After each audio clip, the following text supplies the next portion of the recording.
coming into the competition after a long break and showing us that they will maintain that champion position. Rexy, he's not going to give up. It's do or die. He makes himself known. And Amaterasu with the finishing blow. Velocity Gaming, they are your champions of the TEC Challenger Series 4.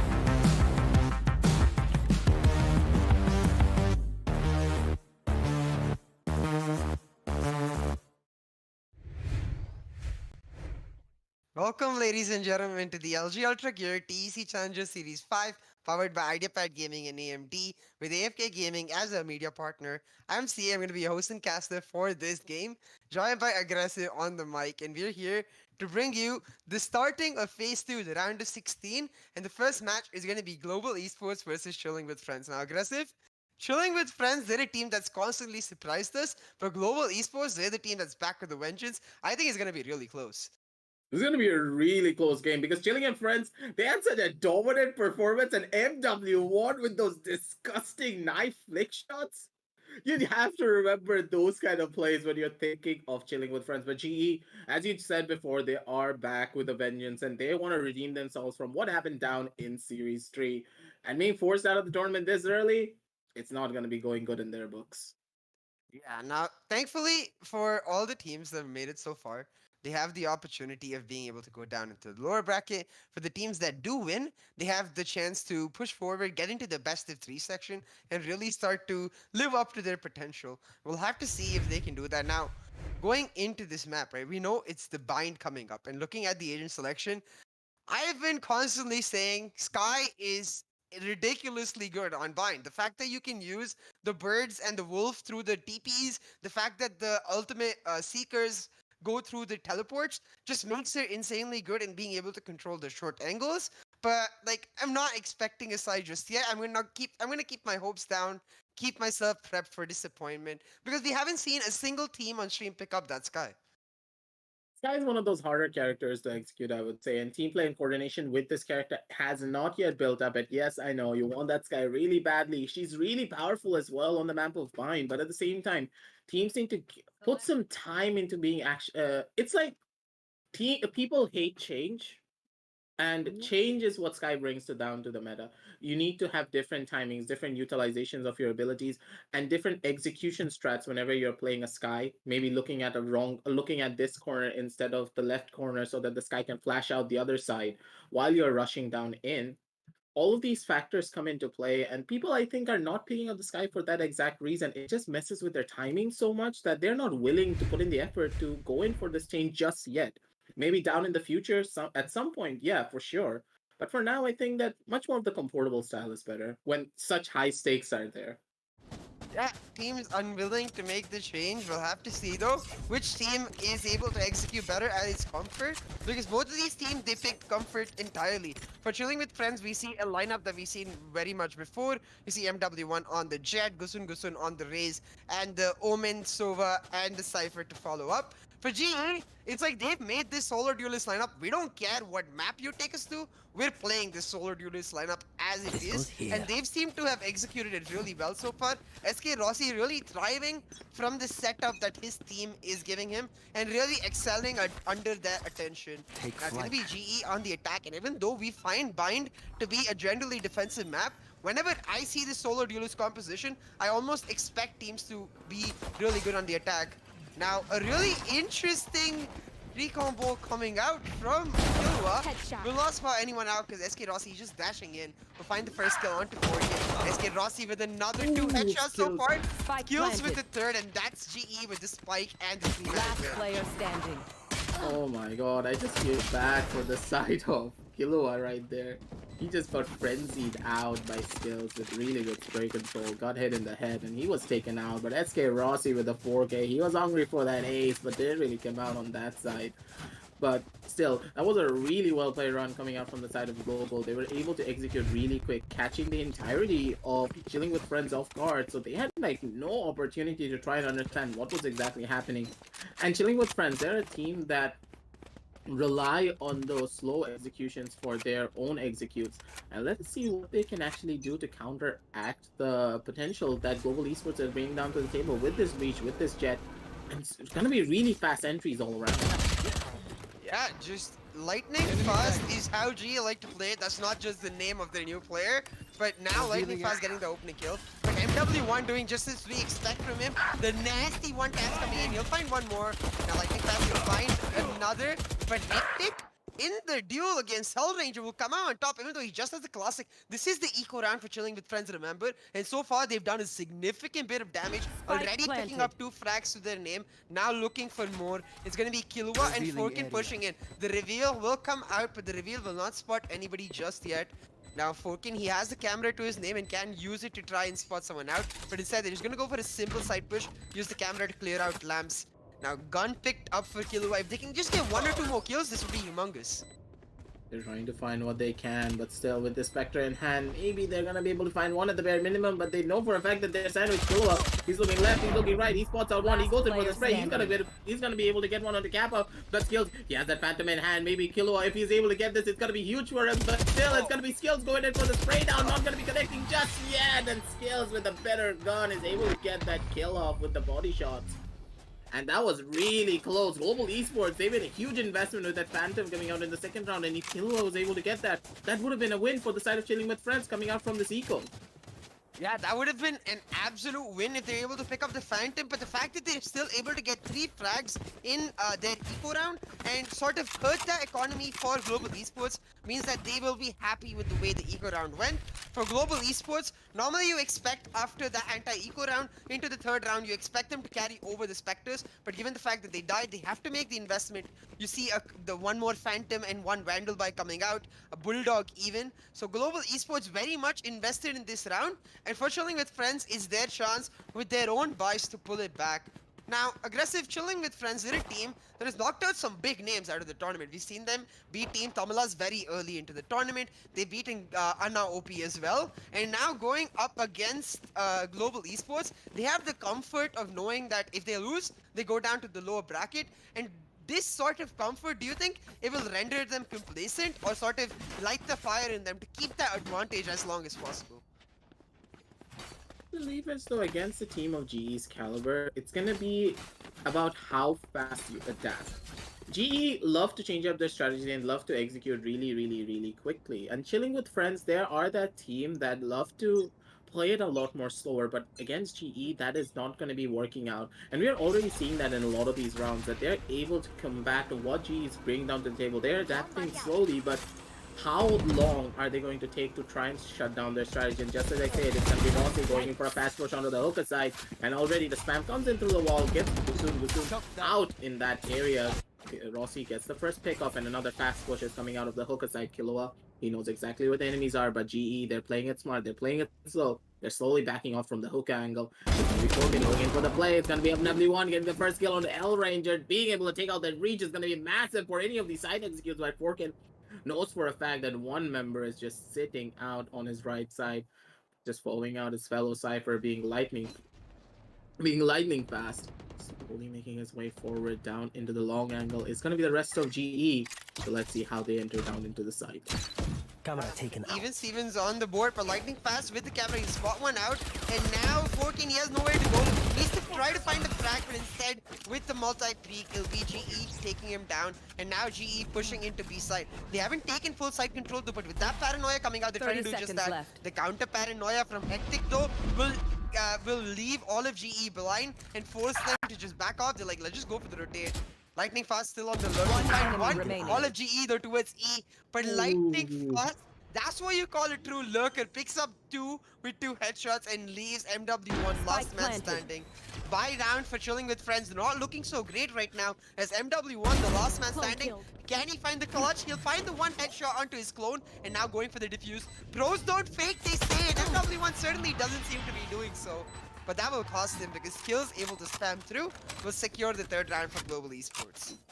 That was a beautiful spam coming out from Skills because, like, he just peeked the corner, he just insta-hit it and right there where MW1 was holding. So that was a good prediction coming out from him being able to hold strong. Chilling with Friends, they were able to do a lot of the damage, but at the same time, they were able to stop GE from entering down into this B side, forcing a rotation play. Killua, unfortunately, getting caught off guard on that shower angle when he did lose that gunfight. And it seems as though Chilling with Friends, they are able to pick up on strategies that Global Esports are bringing down to the table. Now it's just a matter of time before they're able to get a win on these gunfights and get the 1-up on GE. Here's the deal, aggressive. Chilling with Friends, they don't have what GE have. They don't have that breach in their hand. And for them, Bind becomes, like, it defaults back to its theoretical strengths, where the defensive side is much stronger. While they are able to adapt slowly to what GE wants to do, the fact that they're now down 3 rounds in defense really gonna hurt them. Now they're forced onto an eco and a potential 4-round disadvantage. ChillinWithFriends, they need to be able to step up the tempo and pick up a round for themselves to stem the bleeding as fast as possible. Otherwise, GE with this breach jet dash combo, they'll just flash and dash their way in and just be able to dominate each and every side. Now, it's gonna be Kappa on the look. Perhaps a fake recombo coming out.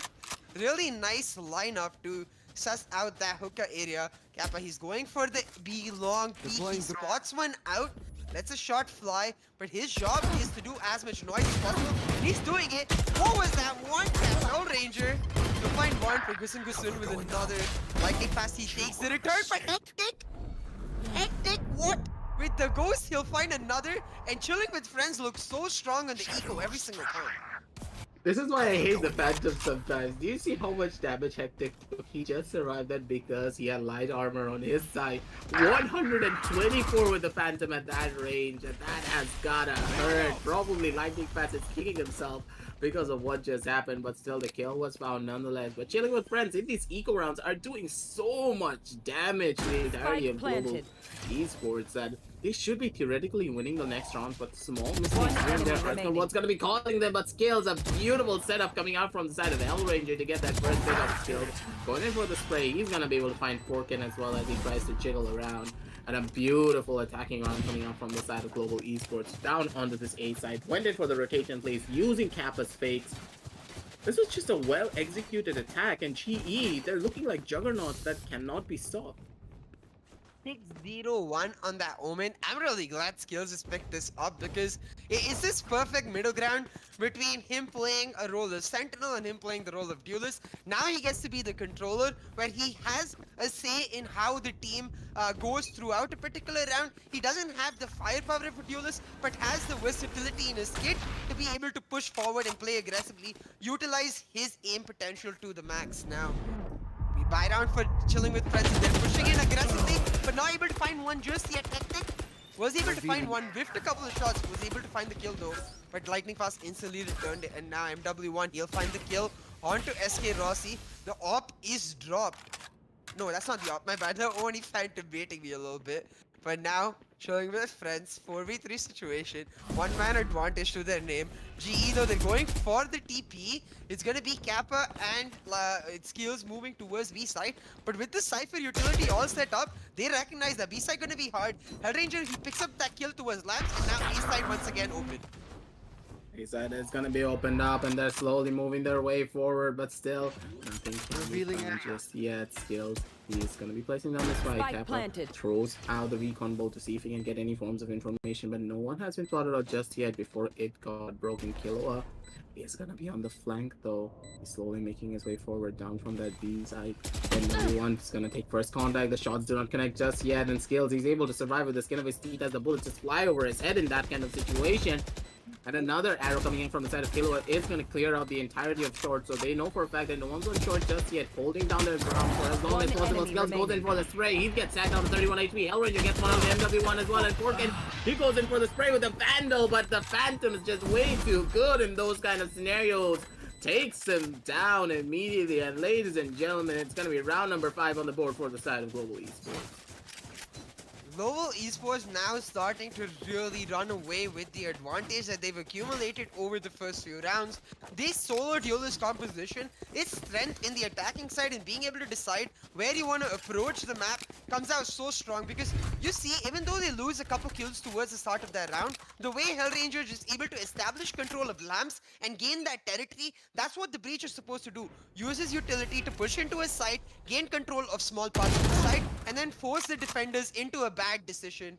Talking about bad decisions, MW1 pushing in aggressively just gets caught out by SK Rossi, and instantly once again Global Esports with a one-man advantage. Now for the side ChillinWithFriends, they went for the buys in this round, so they need to pick up a win for themselves because the economy really starting to hurt. But GE, they're playing it really smart, and Lightning Fast on the lurk time and time again, causing so much damage and so much noise to allow his team, to facilitate his team to go for the rotates and the roams. Now GE, they're just waiting in that A shot, waiting for the peaks. But you can see Hectic, he's waiting in that cubby. Can Hectic destroy this push by GE? The spam will come out for SK Rossi. The spam will not get them. And Hectic will become one. Hectic with two. The third headshot for Hectic, and GE's push just decimated. GE is like, okay, boys, we gotta rush again. My head is like, no. We have another plan for you, but already lightning fast on this beautiful lurk angle. Is able to find another kill. L Ranger, he does have the ultimate in hand. He's waiting to see what he can find. That rolling thunder is gonna be the biggest pain for the side of Chilling with Friends moving forward into this fight defuse. And if L Ranger is able to play it smart, play it well enough, that's all he's gonna be needing to completely shut down this defensive round. He has a rolling thunder and the spike defuse is gonna be going down and everyone's flying up in the sky. But still, it's gonna be Forkin being able to survive that rolling thunder. One enemy remaining. This side does a beautiful wall bang. He finds that first kill. It's gonna be going up against his own clone. Does have the tag in hand, and he needs to go in for this defuse. He's sticking it for as long as he can. Goes in for the spray, but a beautiful thing coming up from the side of Lightning Fast and dodge it all out. And Lightning Fast, he's so good. He's so quick. This is the lurker that you need on your team. That is gonna be beautiful when it comes to the lurk as well as the clutch rounds. One of the biggest issues for GE in Series 3 was the fact that they were not seemingly finding the roles for their particular team members that we would have liked to see them on. We saw skills switching between the Sentinel to the Duelist, and we saw a lot of changes coming through. With that one series break in Series 4 though, they seem to have come into Series 5 with a perfect plan and understanding of how they want to go about it. Skills on that Omen, Lightning Fast on that Cypher, every single player understanding their role to perfection and playing it just as well, meaning GEA look like an formidable force that you have to be scared of. 6-0 and another buy-round loss for Chilling with Friends. The economy now in shatters. They have to try and find a thrifty for themselves. They are forced buying this round though, so maybe they can pull through. Now, sitting in hookah are multiple people for this GE. Holding down this site by pushing in through long. GE looking towards the hookah. What was that? Found one headshot, found another, but now MW1 he'll return to more, and the spike carrier is down. Lightning Fast, he secured the advantage for GE, but Chilling with Friends, they have knowledge of where the spike is. Really, advantages have been in their favor, but still, MW1 is at only 4 HP, and Hectic's the only healthy member. The spike is still gonna be chilling out, and Global, they're waiting to see how they can execute down onto this side, waiting for the recon mode that will come out from the side of Kappa. Does bought out one, goes in for the spray, and it's gonna be a beautiful spray coming out from Skill. He's playing so well when it comes to these wall bangs. That is absolutely incredible. Hectic goes in for the spray, the headshot does not connect, and Lightning Fast is able to shut him down. And I really need to see this headshot coming out from Rossi one more time. He just pops both of them at the same time. Like, bro, like give me a backman on this guy, Rossi. What the hell was that? That just does not happen. But that was a beautiful double headshot coming out from Rossi to take this round away off the board from the side of Chilling with Friends. And ladies and gentlemen, we're going to be moving into round number 8, and still Chilling with Friends, they need to get to that magic number 5 or 4 to try and bring this back. Yeah, but at this point, the fact that they went for the forced buy in the last round, looking really, really difficult. Now, what Chilling with Friends do have in this round is the ultimates to their names, so I'm looking to see if they can use these ultimates to try and find a round for themselves. I'm expecting MW1 to play this round out on his Bladestorm, and we know exactly how good the Bladestorm can be in completely turning around rounds turning around the table, you know, flipping the script of sorts. But for GE, 7-0, man. 11 kills to the name of Lightning Fast, 9 for SK skills, and 7 for SK Rossi. You can see Hellranger and Kappa, they're just like, we did our jobs. We were supposed to set up our fraggers, and we've set them up brilliantly. GE, damn, do they look scary? Now, the only question that comes to my mind is, can GE do the same thing on a different composition? Because when it comes to the best of 3s, the best of 5s, the same composition being run across many maps, that can be a small disadvantage. That can be a small disadvantage only if you are not able to change up your strategies constantly. But the thing about the breach and Jet combination is that Breach and Jet, no matter what the map is, there's very little counterplay to what you can do against them if you don't have the proper setups. But MW1, if you have mechanical skill like that, doesn't matter what kind of a setup you're gonna have, he's just gonna demolish all of you. And MW1, he's just showcasing what he can do with a knife for one taps, baby. He's gonna get 3, he's gonna get 4, he's looking for the 5th, he wants his ace. He wants the knife kill. He goes in for the plays, but it's not gonna hit just yet. One more deagle shot to the dome is all that he needs. MW1, he's looking for the plays, but skills. He's gonna be shutting him down. Goes in for another one, but Forkin, he's able to take it all away. And MW1, this man is absolutely incredible. We need to see this on the instant replay one more time. One click to the head of Lightning Fast. Here comes Rossi, but here comes MW1 with that play. But I don't even need to say anything. This was just absolutely beautiful coming out from the side of MW1. Yeah, this is exactly what I meant when the Blade Storm can completely just flip the script in an eco round. Its ability to single-handedly destroy an opponent team is why it's one of the most feared ultimates in the game. MW1 wielding it just makes it that extra bit scary. Now MW1 helps pick up the first round for GE, but SK Rossi dashing in a little too aggressively, ends up getting flashed by his own teammate, taken down by MW1. A really nice dodge of the flash by MW1, making sure he turns away in time to not get flashed to the full timing of that flash point. Now GE, once again, they're a man down. They're going up against MW1, but this time it'll be Hellranger shutting him down, finding the kill and making it even for GE. Right here. The recon drone gets instantly shot out, but this gives a lot of information to GE, and they're looking to push in with that information. Kappa, he'll find another, and that's GE with the advantage. Randos Fury coming out from Oh my god. delay though, but Kappa playing the dance game barely survives. Not for long, because with the pain grenade, he'll take him down, and now it's 2v3, GE with the advantage. GE going to the Player standing. He's gonna be trying to go in for the plan, but it's already skills. He's gonna get that fast, quick one tap onto Forkin. Spike planted. Not being able to survive just that, leaving Killua in a really, really bad scenario. Goes in for the spray, but Killua, he's not gonna be able to find it. Finds out Lightning Fast and set though. The bomb has already gone down. One in the side of Lamps, one in the side of Shower. It's gonna be such a dangerous round for him, and already they're gonna be just running away. Know for a fact that there's not really a lot of time left, and Killua needs to check so many angles. They're playing it smart, they're playing it together, goes in for the bait, but skills, he doesn't need no bait. He has those headshots, he has the aim potential to take it all away. And already we're gonna be seeing Chilling with Friends going down 1-8 to the side of Global Esports. The way Global Esports are able to just sort of they absorb the loss that happened to them, the thrifty loss, and come back stronger next round. That speaks monuments about this team, and it speaks a lot about their mental fortitude.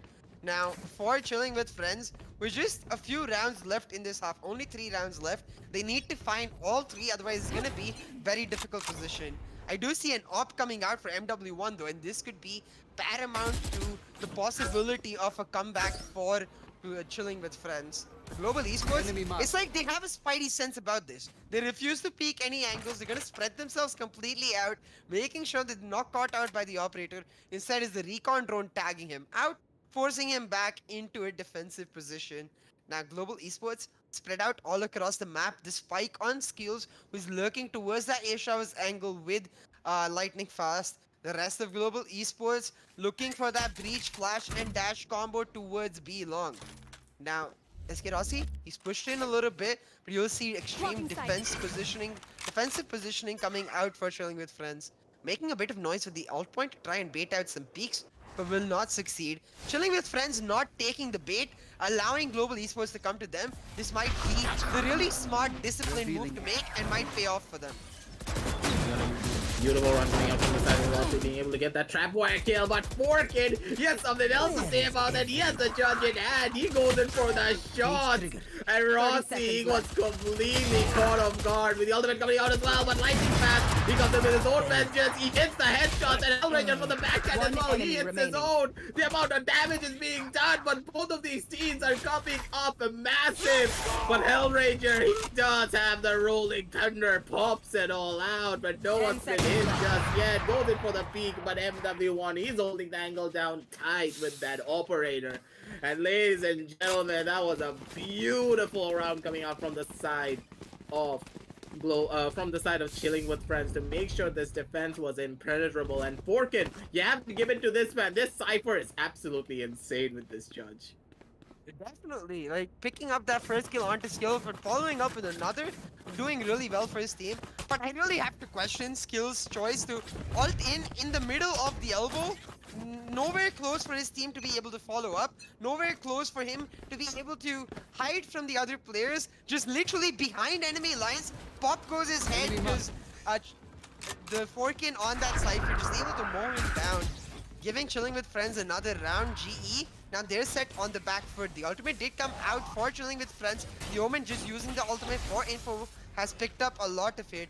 GE, they're all stacked towards that B side and they're looking to push in right here, right now. The dash coming in with the paranoia. It'll be SK Rossi picking up the double. Beautiful synergy, and GE, once again, they absorb a lot. Oh, come out Player stronger. standing. Killua though, he's answering back with his own vengeance. He's gonna be able to get 2 kills, but leaving only Kusun in this 1 versus 3 scenario. But already we are seeing what kind of a combination can be possible with this Breach, with this Omen, and Spike this Jet. planted. They are able to take so much side control so quickly that there is nothing that the entirety of Chilling with Friends can do. Because think of it like this: there's a flash going down Last deep into round side. You in the have half. a blast shot to clear out Cubby. You have another concussive line to make sure that no one peeks from inside of container, while you have your Omen paranoid to clear out elbow. What else do you need in life? Yeah, like the way they're able to use all of that utility to allow SK Rossi to go for the aggressive push in, and the fact that SK Rossi gets the frags to make that Let's like go. accountable makes it just really good for GE. This composition, like the way they're able to execute it, is just a really nice sight to see. The fact that they've used their time off to perfect something and really bring it to the table as a scary thing to look out for. Now GE, once again, they force Chilling with Friends into a bad situation. They're going for the push. The Hunter's Fury coming out from them. That is SK Rossi, and now he's blinded. But he will still pick up the kill onto Hectic. And W1 answers back with a Blaze Stomp for SK Rossi. 1 right click and 1 kill. Looking for more, but instead Last of these, player team picking it standing. up. And that was such a quick round. Seems to be going in the favor of Global Esports. Spike planted. Rossi just changed MW1 for WM1. That is basically what Rossi was doing that entire duration of that fight. He was holding W and he was just clicking his mouse one button. That's literally what sides. happened during the entire duration of this 1 round. And watching Rossi, his team didn't even enter. His team is just chilling on the back of side. And after he gets those 2 kills, then his team is like, oh boys, we're supposed to rush in. I don't think Rossi's the one who's supposed to just enter the side alone. They came out in the back end and they were able to get those kills. And that spike line going down. That was a beautiful run coming out from the side of GE. And I really love their aggressive play that they're doing in this situation. But still, Rossi, he was in a pretty bad scenario with all of those flashes and the damage that he took coming out from his own teammates instead of the enemies in these kind of situations. But still, they were able to win out that round. And Chilling with Friends this time are going to be going on the attack. We have seen what they can do mechanically on the attacking side, but strat-wise, this is where their true test is about to happen. Yeah, a really interesting recombo coming out. Was that meant to go through the teleporter? Either way, is that just more of a whiff by Kappa? But really interesting setup coming out from GE. 4-man stack towards B with the Cypher with just kills on that Omen, holding it down from heaven. Now, all of Chilling with Friends, they're playing this very safe and very defensively, assuming that as A showers or B long push very likely, but they're not going to find any push. Instead, it's going to be skills with that heaven hold, finding the headshot onto Chilling with Friends, onto MW1, and starting the book off for Global Esports with this man advantage. Now, 10-2 is the scoreline. Global Esports able to achieve double digits in the first half. For them, if they're able to win the pistol round, it gives them a huge advantage going into the next, because the anti-eco gives them the chance to go towards match point. SK Rossi will pick up another, and with the noise of the plant Spike going down, planted. GE now on a 5v3 retake with a 2-man advantage. They have the advantage in their favor, but still, it's going to be really dangerous if they try and play it a bit too aggressively. The Smoker is still alive, and so is the Sentinel, with the info character being the Sova. All 3 of these make a very, very dangerous dynamic duo that is going to hurt a lot. And Forkin, he tries to dodge out the concussive blast, but he does get caught out. But Hectic and Killua, they find their own shots. Hectic finds the third. Oh my god, this is very much possible. That skills, he has his own vengeance golden for all of the taps, all of the sprays and skills. Clutch. What did you eat today, my dude? I wanna know because those one taps, those hits are just absolutely incredible. Your team dies all around you, but your true sentinel characteristics can never go away. That was absolutely beautiful coming out from the side of Skills. To be able to clutch out this round in such a high pressure scenario, there's only one person who can do this all the time, and that's gotta be Skills. Skills showing just that, able to secure the pistol round for Global Esports, make it 11-2 now on the scoreline. They have the bars, and take a quick look at the scorecard. You see, ChillinWithFriends going for the eco, not what you expect when you're down. When the other team at 11 rounds, you expect them to go for the post buy, but they don't choose to do that. Jet versus Jet duel, both Jets fighting it out, dancing it out, refusing to give up ground. But instead, also he's won the trade so far. Will get tagged though and will now back up, wait for his team to come back.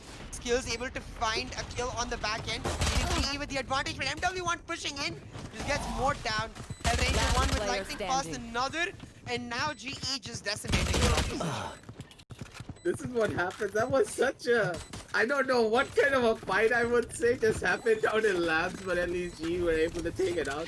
I don't know if I should laugh or I should cry in these kind of scenarios. It does happen, but the jiggles coming out from the side of MW1, that was just insane levels of movement coming out from it. But still, he tried to go in for a very aggressive push coming out from this drone that does get caught out. But a beautiful defensive run coming out from the side of GE to try to stop out this attacking half. But still, I do believe that ChillinWithFriends wanted to go for this eco because coming into this 12th round, during the overtime phase, it's going to be super difficult to get any forms of guns to try and combat what Global Esports would be bringing down to the table. They would have to upgrade anyways because this is match point.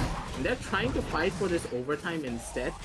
So let's see if they're going to be able to find it. But already we're seeing a fast push coming up from the side of Rossi. Rossi is going to be able to take out one, but MW answers back. But with their info character already going down, how are you going to be entering down into a side is the real question. This is where it's going to be hurt in the most. It's going to be hectic. He has the paranoia in hand, goes in for the peak, but already Rossi, he's trying to find what he can, but Skills, he does hit the reverse paranoia, goes in for a bit of damage, but Skills, he's hitting all of his shots today, cleans up MW1 with a well-placed headshot. He's looking for his own clone being hectic. He's probably not going for this peak just yet, goes in for the peak, but hectic, he's way too quick with his own vandal. He's going to be able to find one. Kappa goes for a fact where the lineup is just going to be at. He hits the dart to try and spot out as many members as possible, but no one's down here just yet. Does spot out one, but Lightning Fans, he's going to be able to answer on the Forkin, leaving only Hectic to go into this 1 versus 2 scenario on this match point side, ladies and gentlemen. Hectic, he's holding on for as long as he can, but the plant is not going to be for him. He goes in for the spray. It's not going to connect, and ladies and gentlemen, it is going to be Global Esports moving forward into round 8. Global Esports 13-2. Just able to steamroll over ChillinWithFriends here and move on to the quarterfinals. Secure their spot in the best of 3 phases starting there. For ChillinWithFriends, the journey is not over just yet. They have a chance to move back into the upper bracket while they fight through the lower bracket. We'll have to see if they can come out stronger looking for it. Because with a lot of these new teams, we do see that generally moving into the lower bracket provides them that extra time and experience to come out on top. You see the ACS for MW1, he's still on top, even though he doesn't pick up as many kills as the others. He's doing that much more damage, picking up that many more first bloods, and he's going to be the MVP. Really well played by him, and that's exactly what we expected.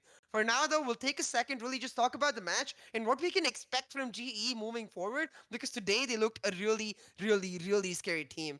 We'll do that with the Relive the Moment brought to you by Ideapad Gaming 3 Notebook, powered by Ryzen 4000 series processors, perfect for gaming and multitasking. Now, aggressive, we know and we love the solo duelist lineup. It's something that we've seen a lot going into tournaments, and it's something that we've seen from a last series as well. The execution of it though has always been slightly off for most teams. Only a few teams, the very top, the likes of Velocity and God, able to execute it perfectly. I think it's safe to say that we can add another name to that list. GE using this solo duelist, using the power of that breach to perfection, really steamrolling over every single opponent we've seen them play. That is really true. And the main issue that I would say that this kind of composition has is the timing. A lot of the players are not going to be able to time all of their abilities. This requires a great level of communication between the team. And this just goes to show that GE, they ironed out their communication problems. Before we stated this as well, that GE, they mainly had one issue, not really mechanical skill, not really macro gameplay. The level of communication between them was very massive. They were not able to communicate properly. They're not able to execute down to the T properly, and one member just goes in and the other one's nowhere to be found. This all has been ironed out, and this composition just goes to show them showcasing their mechanical capabilities as well as their macro capabilities, all down to perfection. And even when MW1 just hits massive shots, he's absolutely cracked out of his mind. GE are able to counteract that with their own playstyles, with their own macro plays, and through their pristine communication. Yeah, GE able to just sort of adopt this composition and make it their own, looking like a signature playstyle. What I'm really curious about though is, given how like we never see the Sova on split, when GE gets the split, do we potentially see the exact same composition but with Sova replaced with Sky? Will GE be the first team to give me my Sky? We'll have to see. I mean, for now, GE is just moving on to the quarterfinals. Chilling with friends, for all their fans out there, your journey not over yet. They have a chance to go to the lower bracket, and for MW1 a chance to really shine there and try to find his experience and skill and try to make it back once again to the upper bracket through the finals. For now, we'll take a small break and we'll be back with the next map really soon. For till then, make sure you like, subscribe, and share. We're starting off phase 2 today, and with the action ramping up, things are gonna get so spicy. This is the last of the Challenger series, and every single team fully committed to making sure that they reach the top and they are the champions. It's gonna be really exciting to see which team does end up coming out on top. For now, we'll take a small break. Make sure you come back, tune into map 2, grab some snacks for yourself, and we'll see you there with the LG Ultragear TEC Challenger Series 5, powered by Ideapad Gaming and AMD. Time every day goes by so fast, and every moment counts, baby. I don't wanna miss a thing. We can sleep under the stars, we can sleep under the stars, or hang out in hotel bars, driving somewhere in your car. We can sleep under the stars, we can sleep under the stars, under the stars.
Let's make the most of this night. Come on, baby, take my hand.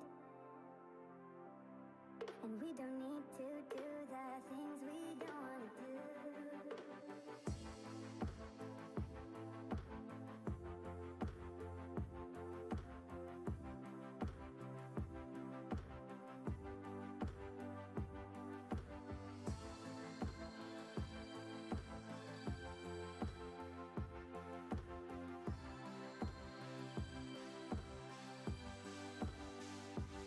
Baby, while we're young,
coming into the competition after a long break and showing us that they will maintain that champion position. Rexy, he's not gonna give up. It's do or die. He makes himself known. And Amaterasu with the finishing blow. Velocity Gaming, they are your champions of the TEC Challenger Series 4.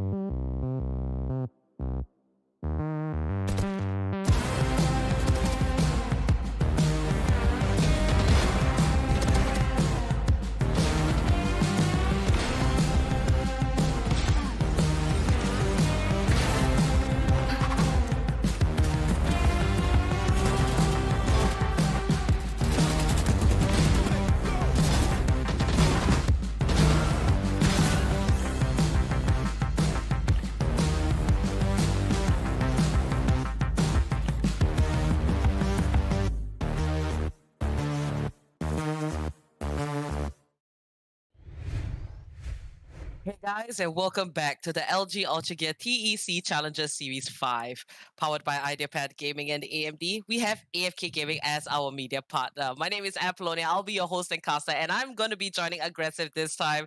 So good to be here, back with you after the tiny break that we had. And now the upcoming game, the second one for today, it will be the RAD Syndicate versus XTZ Esports. Now, Aggressive, how are you feeling about this matchup? If I get to watch XTZ again, it's gonna be a fun one indeed. This roster has piqued my interest from that time back in Series 4, pushing Velocity to the 5th and final map. Tell me how many teams can actually do that. All right, XTZ Esports, they have the same roster that was previously with Noble Esports. And, you know, we will be seeing the familiar players of Hika, Rexy, Sami, Harsh, and Sai. This time, no Black Hawk. You know, it is a 6-man roster, I do believe, for XTZ Esports, but Hika is going to take that place. And we do see the lock-in Sammy on that Raider. You know we love to see it. And Sai on that Jet, the dedicated op player for the team. Now, on the other side, the RAD Syndicate, they have been around since the Challenger Series 1. Right up to the Challenger Series 5. We've seen them in the top 8. We see them have times where, you know, it wasn't so good for them. How do you think they might fare this time around now that they've made it up to the round of 16? They do have that cushion for their side to go down into the lower brackets, but at the same time, you need to consider something. Going down into the lower brackets is not really a good thing because in a way it is a good thing and also a bad thing. You can hold down your strategies for the later parts of the round when it's really the crunch time, but at the same time you can show your own dominance and then take over a team.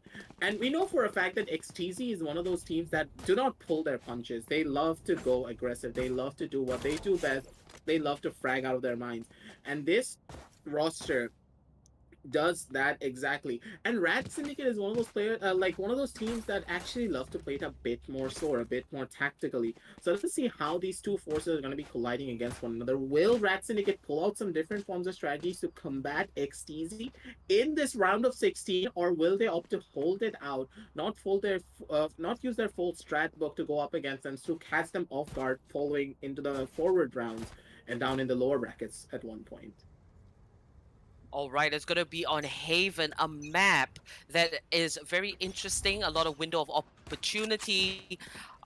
We will have XTZ Esports starting out here on the side of defense. That's Sammy that we see trying to get a little bit of damage off, and he does succeed, dropping Paradox down to 34 HP.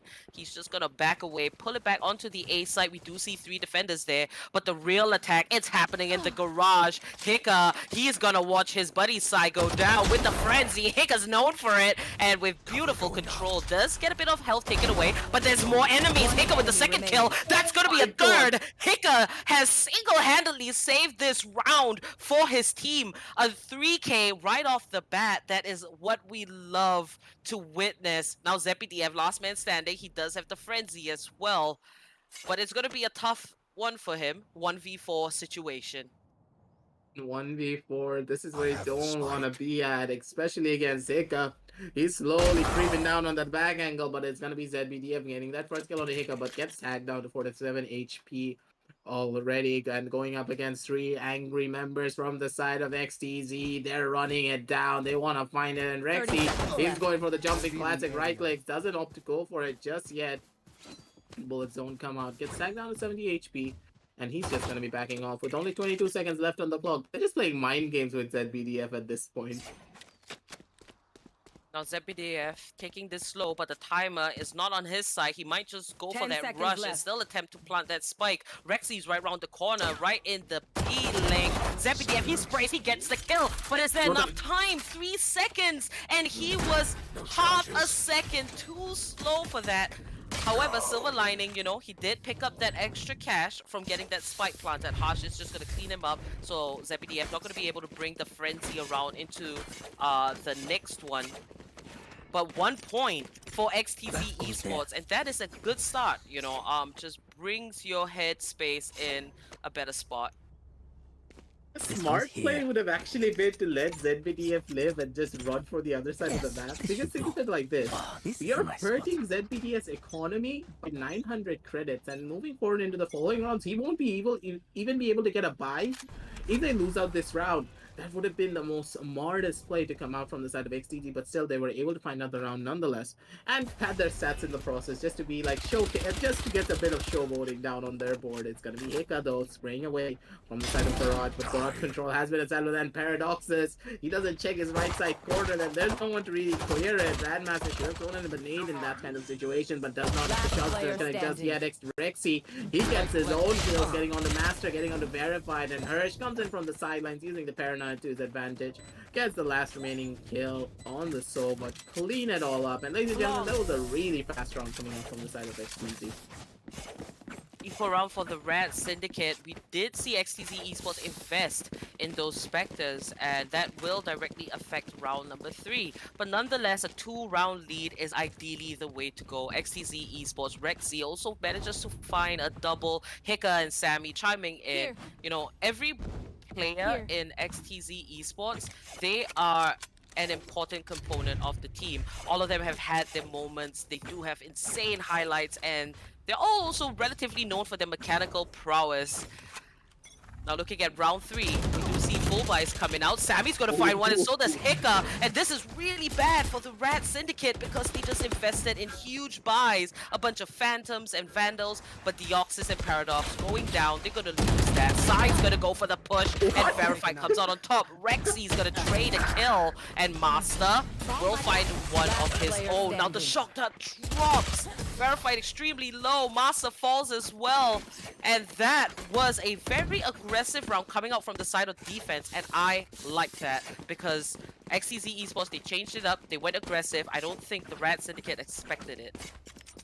That's how you should be playing a lot of these rounds on the side of Haven. Haven is a very, very attack-favored map, so the fact that you are able to take the fight straight to the enemy and catch them off guard, knowing their strategy and making a very good call on in that situation, is gonna give you that upper advantage, but still Verified.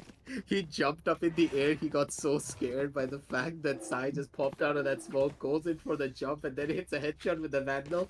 Sai must be hitting his chair. Like, Sai probably wanted to punch his monitor in that situation because that is not supposed to happen, but still, the kills were coming out, and the round was won by the side of XTZ Esports. And they're able to hold down their ground for as long as possible. But Oppo, I need to ask you this question. XTZ, they're winning so many rounds coming out on this attacking side. Sorry, on this defensive side, sorry. That RAD Syndicate, they need to try and win this. But I think that the lack of flash is what's hurting them the most when it comes to a lot of these executes. Indeed, you know, when we started watching teams play competitively here on Haven, we did note that having agents that have the abilities to visually impair the opponent is one of the most important things to have ready when you are playing on Haven. So the fact that the RAD Syndicate starting out on the side of attack, and you know, the duelists, they've decided to pick Jet and Raze. We don't see a Breach, a Reyna, or even a Phoenix, so it's gonna hurt a little bit. I wouldn't consider Omen as an agent that you might want to consider as an important one for flashing. So, you know, let's see how the RAD Syndicate is going to use this composition and kind of work with what they have. Like, you have to consider something that I really do understand what they're wanting to do with this agent composition. They want to take the garage control really aggressively, using Master's Paint Shell, using the Boombot to then clear out the seaside. But this telegraphs your entire gameplay in such a way that it's going to be hurting you a lot in the long run as well. Maybe on the defensive side, yes, the Raze has a lot more utility in comparison to the Phoenix. But at the same time, Phoenix can just solo hold garage and he doesn't need anyone to help him. You have to consider the Mhm. drawbacks and the paybacks that you are getting from the side of picking this Raze over the Phoenix. At least Sami, in his case, he does have some forms of utility, and we know what Sami does. He just frags out of his mind when he has that radar in hand. We have seen him pull off amazing clutches that he had no business winning. And now for the fact that them not having a flash, they're gonna have such a hard time entering a site. They need to try and rush in together as a team while sending one person on the lurk to make sure that no one is gonna be catching them off guard. This type of playstyle needs to be communicated, and it seems as though they're playing default strats, which is like taking garage control, then rushing down into C, which is not really working out because they don't have a flash to take proper garage control. Maybe just sending a person to wait outside of garage, waiting for a rotation play to come in through the garage, and then maybe sending the Cypher being like, uh, Cypher, just go in inside of garage, cut off the rotation angle, see if you can hear the sound of them dropping, then get that kill, then establish the side control. All of these factors are going to be coming into play if they play that smart. But hopefully they're going to be able to bring that down to the table. Indeed. So we do have a little bit of a pause here, but I think we should get back into the action pretty soon. One thing, we're 3 rounds in, and we do see XTZ Esports taking all those 3 rounds for themselves. Now, sometimes, in the competition, having watched, the Challenger Series 1 all the way to 5, sometimes, I do think, the RAD Syndicate in this circumstance, they might want to just, play this out, kind of get a feel of what XTZ Esports is about on the side of defense. But we always talk about how Haven might just favor the attacking side a little bit more because you can set the pace. You can force the defenders to kind of respond to your attack. So the RAD Syndicate, they're starting out an attack, and if it doesn't work, they gotta place their bets on the defensive side. So it does look like the issue is going to be a little bit prolonged, but we'll be back with the action as soon as it begins. So do stick around, guys. Stay tuned. Time every day goes by so fast, and every moment counts, baby. I don't wanna miss a thing. We can sleep under the stars, we can sleep under the stars, or hang out in hotel bars, driving somewhere in your car. We can sleep under the stars, we can sleep under the stars, under the stars.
Let's make the most of this night. Come on, baby, take my hand. And we don't need to do the things we don't want to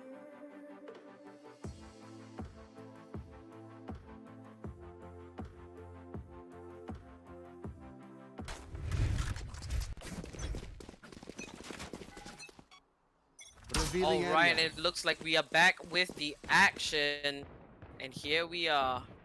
We're gonna see Sai here with the operator. Huge investment. He's gonna wait for his target. Misses it by a hair, and he does get a little bit of health taken away. Now the RAD Syndicate on the side of attack. We do see them a little bit spread out. Garage, mid, and C-Long. Rexy, he's gonna be contesting there with Paradox, and he takes him out. Sai's gonna find ZBDF. And that leaves the RAD Syndicate with only 3 members. Eco round for them. We do see the investment in sheriffs. So, you know, not too much of a loss, but it would be good if they could pick up a few kills. I'm trying to see what they can find next. It's gonna be Ratmaster getting the first one up on the side. He gets the second one on the Sami as well. A beautiful play coming up from the side of Master to get those 2 kills, but the recon ball is gonna be able to spot out Hiccup. But a reverse recon ball from the side of Red, he's gonna be able to find out another Hirsch though, coming up with his own headshots.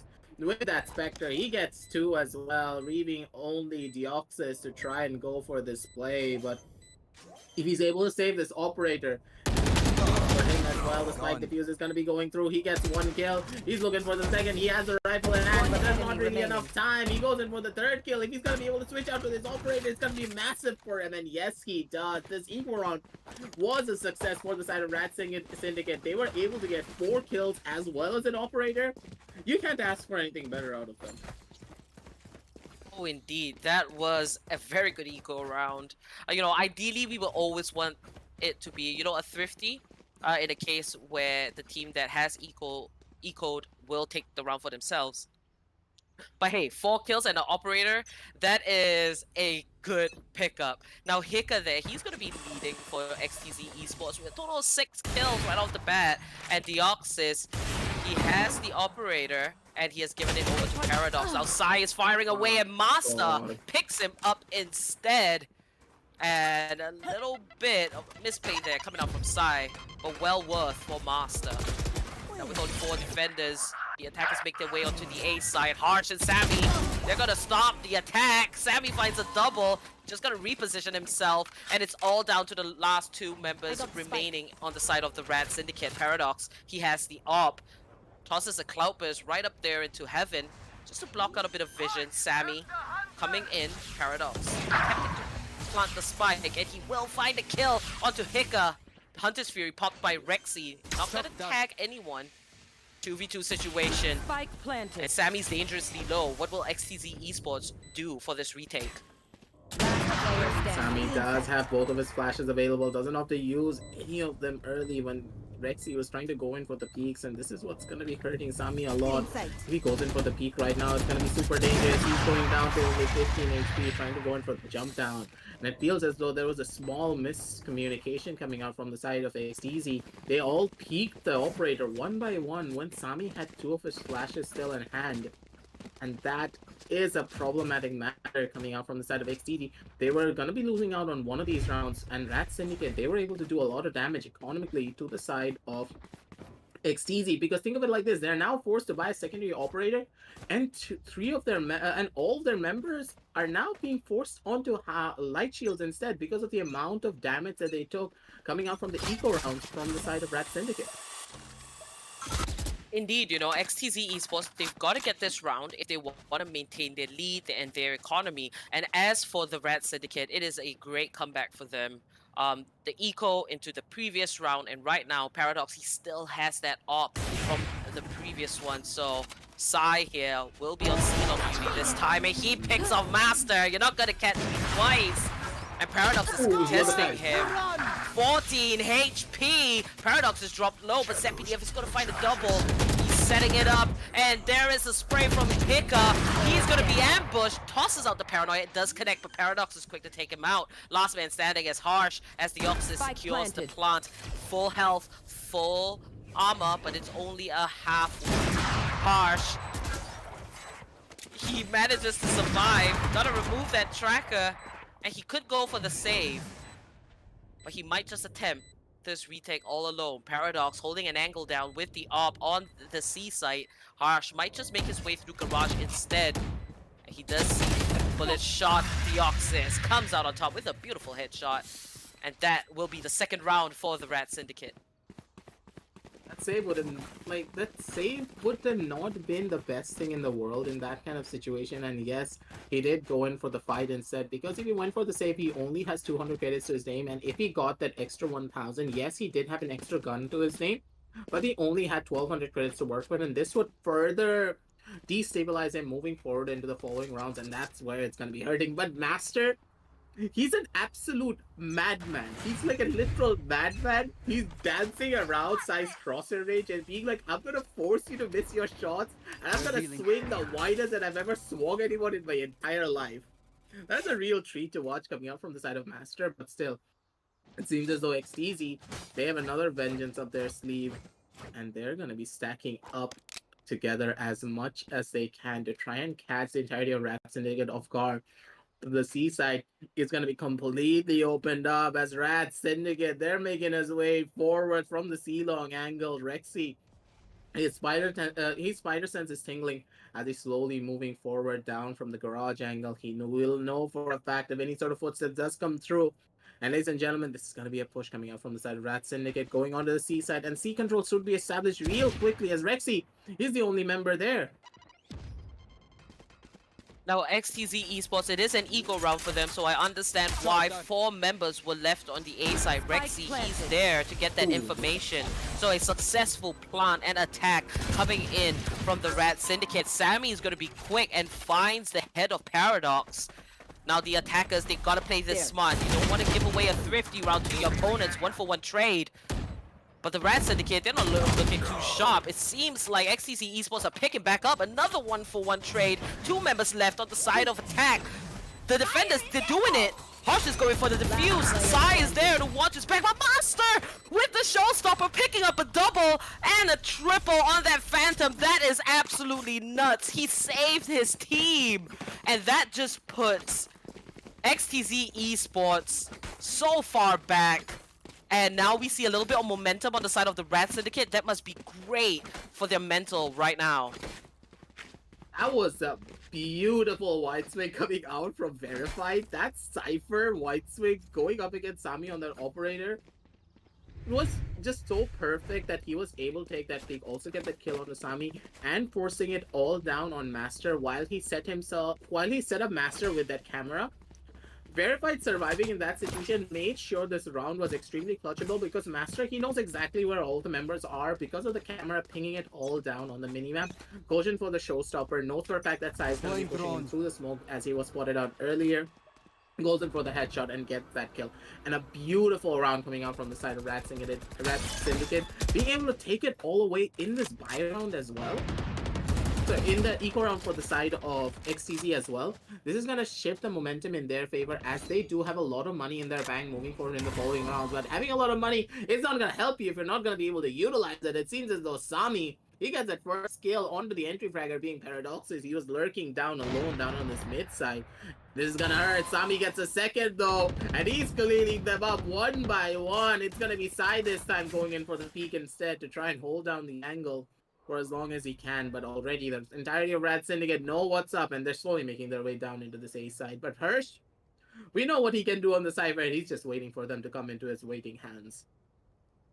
We can see the discipline coming out from XTZ Esports. Everyone's holding their ground, their territory, their area. And Harsh with the spy cam, he's gonna spot one, drops the tracker, tries to get a little bit of damage off. And Harsh, he has all this information. He's gonna find one. Will he make it 2? He doesn't, as Verified's gonna take him out. Now the Lear, gotta get rid of that. Sammy, he's gonna be up there in heaven. 2 attackers against 4 defenders. Deoxys is extremely low. And Verified will get that dart off. Now Deoxys, he's in a very difficult spot. Rex is gonna mow him down. Verified's the last man standing. It doesn't look bright at all. And Rexy with a quick kill. Now that is XTZ Esports reclaiming their throne as they bring themselves to a total of 5 points. I just feel bad for Sai in that situation. There were 4 members in front of Verified and he's the one who had to take the bullet. That does happen in a lot of these scenarios when you're crossing down and the multiple members are standing it out. But a beautiful round coming out from the side of XTZ to use that recon bolt down to perfection to make sure that they were able to get all the information in the world before they enter down into a site. And Rexy, when he's on that Sova, you know for a fact that he's absolutely beautiful when it comes to those shock darts and those recon bolt plays. Being able to set up his team no matter what kind of situation it is. And info is king, ladies and gentlemen. It's gonna be Sai going in for that peak, but Paradoxes, you know for a fact where Sai is thinking, and he's gonna be able to get that one. And Sai, he's not really having a good game in going up against Paradoxes on this operator. It's NBTF. What? Both of them get the ding, but ZBDF, he pulled the trigger just a little bit earlier, and he was able to get that kill off instead onto the head of Rexy, and it seems as though XTZ, they're in the back foot this time around with all of the trades going in the favor of RAD Syndicate, but in a 4 versus 2 situation. Who's gonna be coming out on top? And it seems as though XTZ, they're on the back foot of it all. Verified. He gets that kill on the head gun. Harsh is the only one remaining, but Harsh, he has his own vengeance. He gets the head gun on the Deoctus.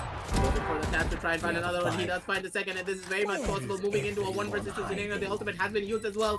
He's going for a pass. One person is sitting on the right side with the operator. Goes in for the reach from the Paradox, and he's gonna be able to hit the shot as well with a quick scope. And a beautiful round coming up from the side of RAD Syndicate. That quick scope made all of the difference in the world, and if Hirsch was able to get that headshot, this was very much possible for a win coming out from the side of XTZ, because Hirsch, he had all the information in the world moving forward, but Paradoxus is just showcasing how much of a beast he is when he has to have Operator in his hand. As time goes on, Harsh just keeps proving himself to be a really good player, but Paradox there, very quick takeout. I do believe he lived with like just a slit of health, 1 tick of HP. But the RAD Syndicate, they're bouncing back, you see. So, you know, judging from this match, right off the bat, XTZ ESPORTS, they had it in the bag. But the RAD Syndicate, they're analyzing, they're adapting, and they're kind of tuning their plans. And they have to have successful ways to infiltrate XTZ ESPORTS. The round of 16, double elimination, it is a best of 1. But going into the lower bracket, that will mean in every tier, you would have to play twice as much games. Now, Verified finds the headshot onto Harsh, and Deoxys, he will secure that spike plant. XTZ ESPORTS, they're reacting accordingly and moving across. Sammy's quick to take out Master with a 1-tap on that Sheriff. Very nicely done. And XTZ, they're going to keep themselves close to one another just in case they might want to get, you know, a return kill. Rexy setting up their recon bolt for the retake. Now, the RAD Syndicate, 3 of them backed away onto A long. Well, 1 is on A short. A bunch of dark covers trying to deny that kind of vision. Rexy, he tosses out a shock dart. And Deoxys, he's gonna pull out the Hunter's Fury. Sai and Sammy, and Sai, 3 kills for Sammy. One moment we see a Hunter's Fury, and in the next, we see Sammy just taking out heads with the help of Sai, but there was not enough time for the defuse on the side of XTZ ESPORTS, so the spike went boom, and the RAD Syndicate secured that score. So it is 5-5 on the scoreboard, very even, but that was just absolutely nuts. That was a beautiful eco round as well, coming out from the side of XTZ. Yes, of course, they were not able to get that spike defuse going out, but still, RAD Syndicate, they played it so perfectly. They used their bodies as a way of forcing them off of the spike. You can see that moment, he just ran down and he's like, boys, I'm coming to you. He was just shooting his gun like a madman, moving forward to make sure the spike defuse didn't go through. And of course, there was the Sova to make sure that the spike defuse was going to be going down completely as well. Deoxys, though, he answers back onto his own clone, being able to take out 1 immediately. So the retake scenario just got even harder because there's not going to be a lot of info. Hika goes down as well, so there's no smokes for the side of XTZ, and RAD Syndicate, they are fighting tooth and nail to get this win for their side. 5-6 is the 5-5 is the scoreline, but moving forward into a 3 versus 5. That's gonna be Sammy looking for the kill there onto the C side from Garage. Paradox, he will find Harsh instead. And XTZ ESPORTS down to only 2 members. The RAD Syndicate, they came in heavy this round, and they're looking for the lead. Sai and Sammy, they both find kills of their own. The 2-man army, and ZPDF is gonna take out 1. Now it's all up to Sai. But the spike has gone boom. The RAD Syndicate, they've got 6 rounds. Sai finds another kill. And that is what we like to see. But the RAD Syndicate, with the 1-round lead, they find themselves with the dominance right here, right now, for the first time in this round of 16. Now, they've got to hold on to it because, hey, Haven can arguably be actually a very attack-favored map.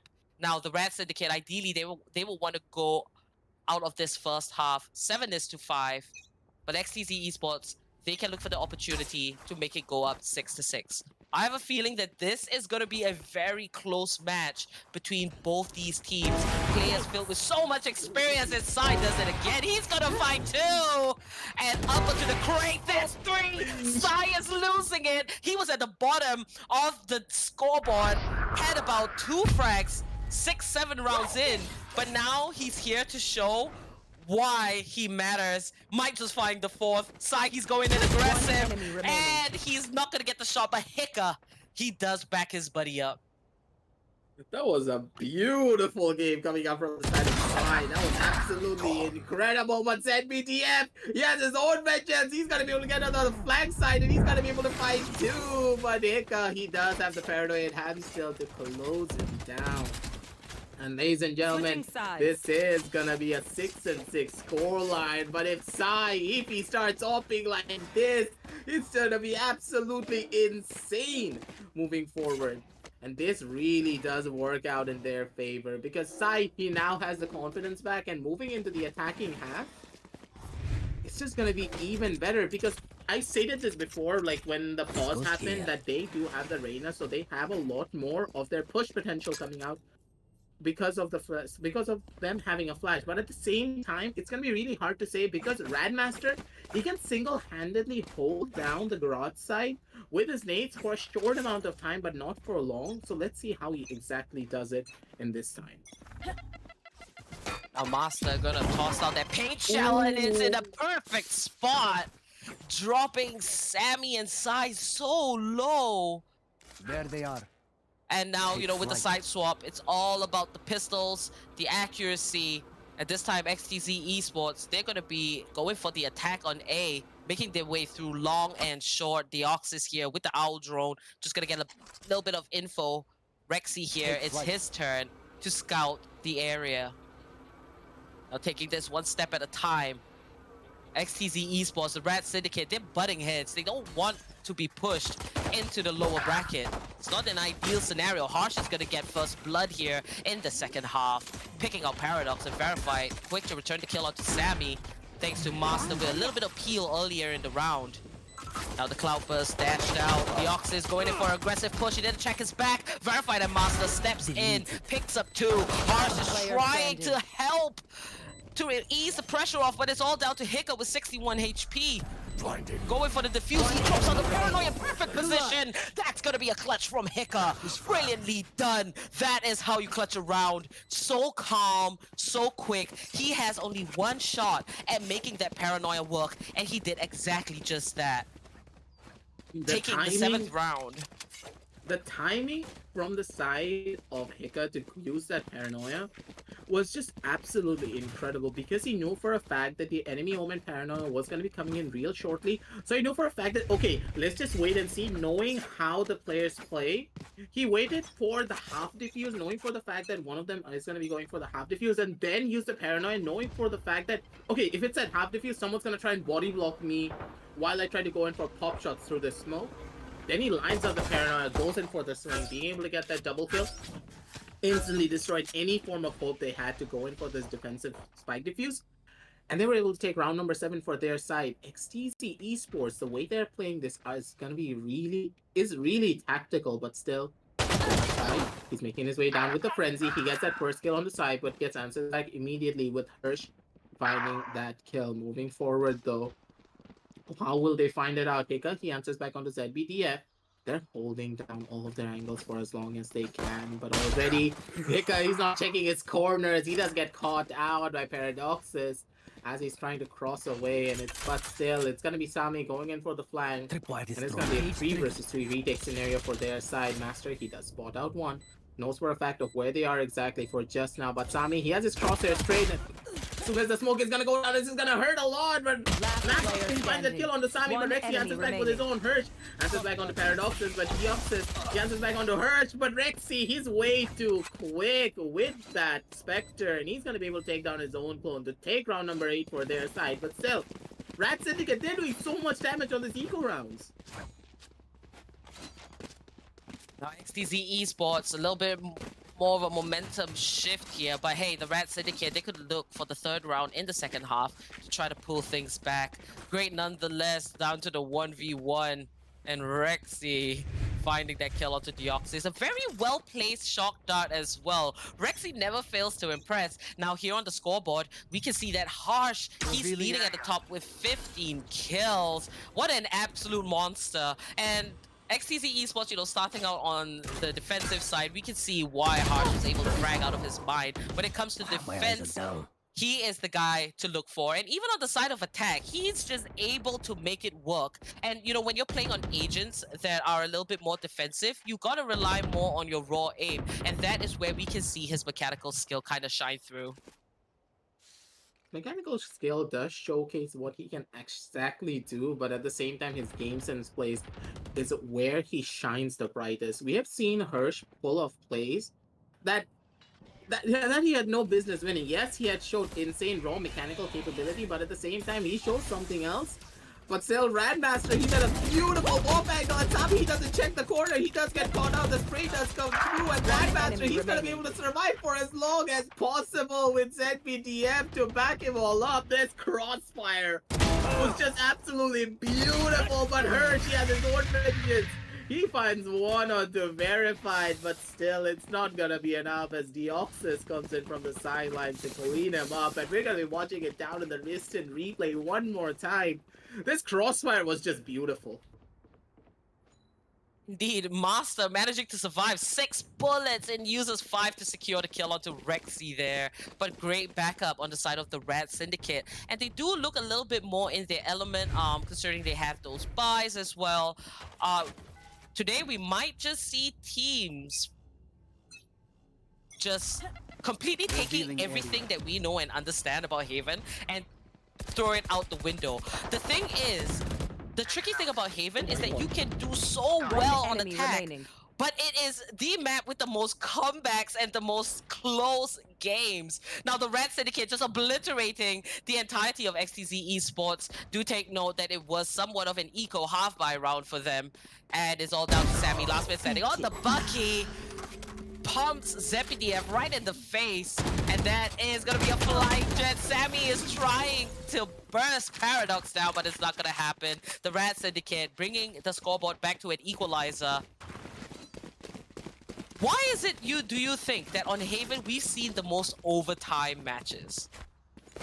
Haven is one of those maps where, as I stated before, Oppo, that this map in general has the largest strat book compared to any other map.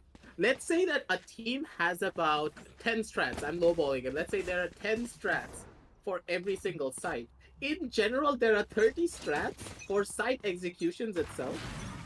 And then there are more strats when it comes to those retakes, comes to those post plans, comes to the let's say the rotations. If you just match up all of these teams, are gonna get caught off guard at one point or the other. Let's say by the different forms of execution that you are doing, and this adds an element of surprise. Like we saw the mid push coming out from the side of RAD Syndicate, that caught XTZ completely off guard. There was no way they would be ready for a mid push because they have not done it in so long. That all of these factors add up to the fact that overtimes are just so much more possible because of how unpredictable this map is when it comes to the terms of team movement. But still, with only 1 minute left on the clock, it seems the XTZ, they're not really even trying to take proper map control at this stage. It's the A side. There's some forms of map control, but still, it seems as though RAD Syndicate, they're not really giving anything up. XTZ Esports, they might want to capitalize on the impatience of the RAD Syndicate. They're not going to find one, and this is going to be a quick attack. 30 seconds left on the clock. They're going for the A side. XTZ Esports side here, lurking on long. Just going to secure that orb. And, you know, that Blade Storm is going to come in very handy for Psy there. Now Verify just taking cover here in heaven. Gonna watch a cloud burst thrown in by Sai.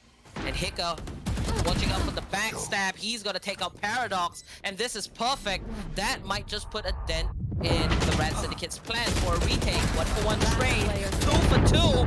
Harsh, he's gonna find one, and so does Hika and XTZ Esports. They played around the timer so much, they gave a minute away, just kind of holding their position in case of the RAD Syndicate pushing out of defense. So they were holding angles, and when they realized that, hey, the RAD Syndicate, they've got a little bit of discipline, they weren't able to catch the defense off guard, they decided, all right, it's time for us to make the plays with only 40 seconds to spare. And that is exactly what they did on the A side. The ability to kind of reposition yourself after the spike has been planted, I think XTZ Esports, they executed that brilliantly in that round.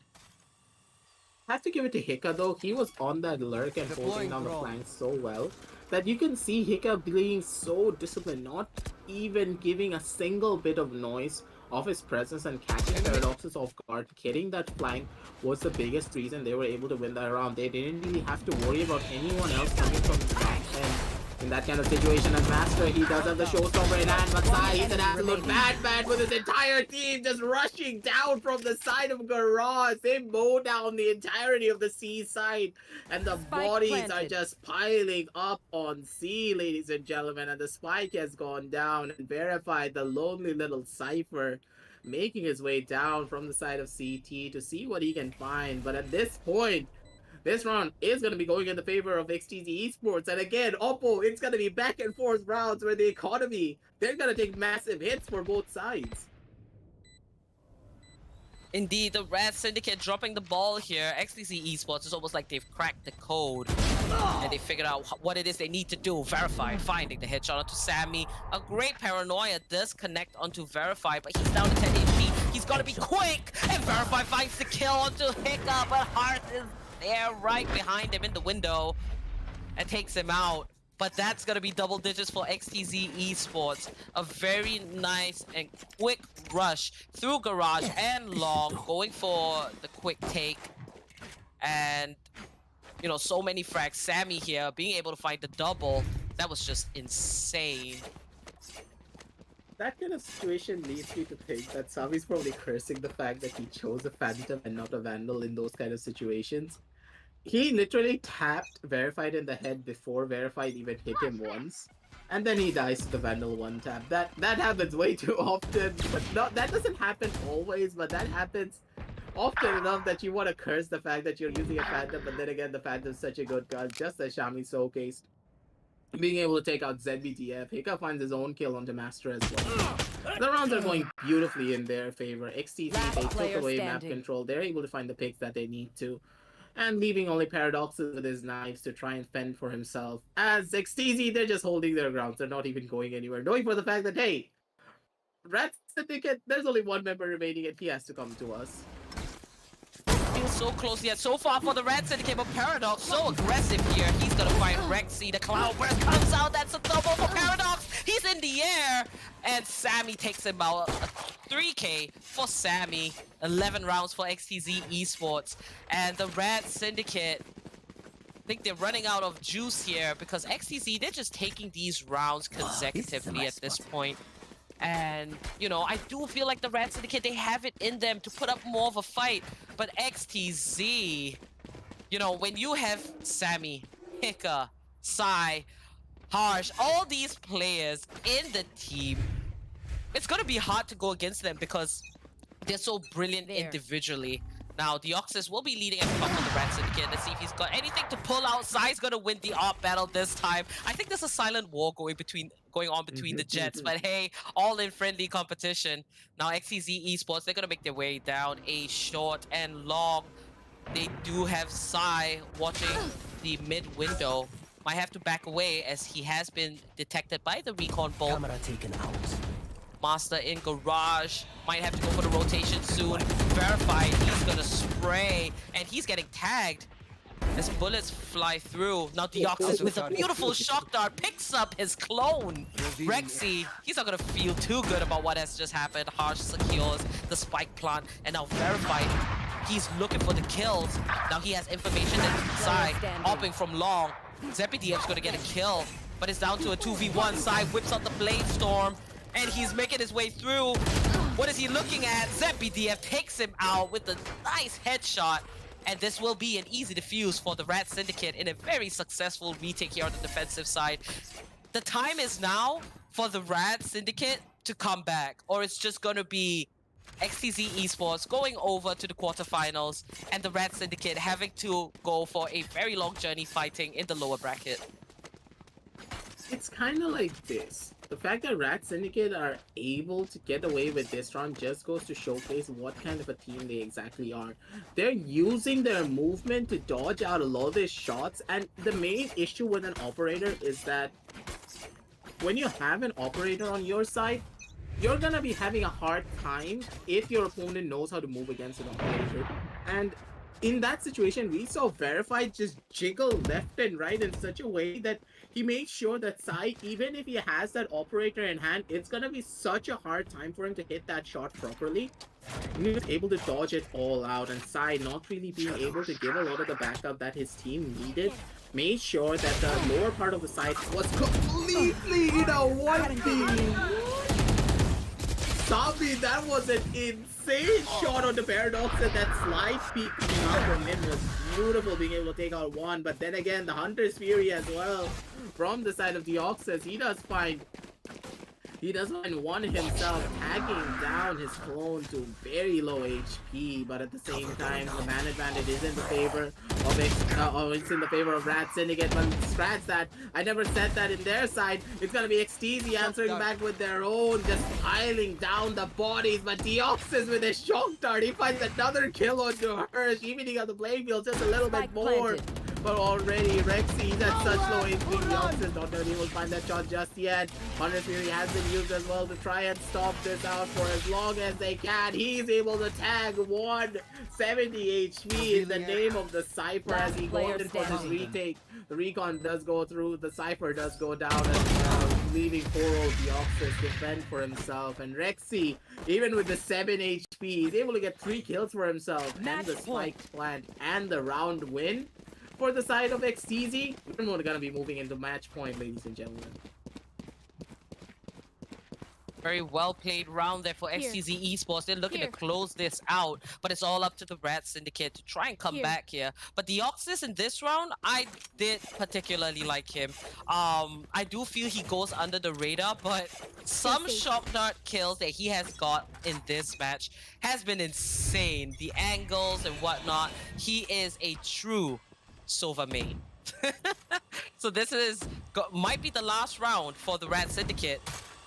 Let's see what they have. Now ZeppyDF on C-Long. Master will be in garage. Sammy lurking here in the mid courtyard. Paradox. Just gonna back away. Not gonna go into offensive. Not exactly ideal buys. The firepower on the side of defense not looking too good. Sammy will spot some bullets being shot. He's just gonna back away. Now all of XTZ Esports gathered up. They might just go for the A side push. Could create a little bit of havoc. And switch to a rotate. Harsh. Leading the charge. And it's always cool to see the Cypher right in front there. Outside, making his way up A shot. Yep, that's the entry fragger Cypher coming up from Harsh there. Outside, he's watching from short. Harsh is gonna go down as Paradox comes in with the Bulldog. And Deoxys up in heaven. Dark cover does kind of block him off a little bit, but it disappears. Sammy hiding right in the corner. And Hika's gonna find Paradox instead. 4v4 down to a 3v4 as Verified's gonna pick up a kill of his own. Hika lurking in A long. The defenders are on site. They go in for this retake. Rexy's dashing out whatever he can. He's gonna get that info. Deoxys is going for the defuse. It's half a defuse. Hika finds a triple. Sidekicks, one down. Master, 1v1 situation. Master buys time for the RAD Syndicate, and he does successfully defuse it. 10 rounds for the RAD Syndicate. Man, that was down to the wire. And Master managing to clutch that. The RAD Syndicate, they owe him big time. Aster is getting stuck in these clutch situations so many times in these 1vx scenarios that him being able to take this is absolutely insane. Imagine if Hika had a Phantom in that situation instead of a Vandal. He ran out of bullets from his Vandal, had to switch to the Classic. The right click did not connect to the head in that kind of situation, and it all came down to mechanical prowess. And Master, he's doing 180s, he's doing 360s. He just flicks a 90 onto side and flicks, like immediately being able to take that return kill onto Hika as well. And then get the spike defuse, just goes to showcase what kind of a team member he actually is. He's having the best day of his life, dude, that's for sure. He's moving forward, but Sai and Sami, they take out one each, 2 each. And Paradoxes, he gets one nick and a second nick as well on the side to take it down to only 40 HP. Sorry, only 10 HP, sorry, ladies and gentlemen. And this is very much possible to go in for this retake. Last player 2 standing. versus 4 is the scenario. Make it a Spike 1 planted. versus 4 instead, as Sami gets a disgusting kill on the Paradoxes straight to the smoke, but that's verified.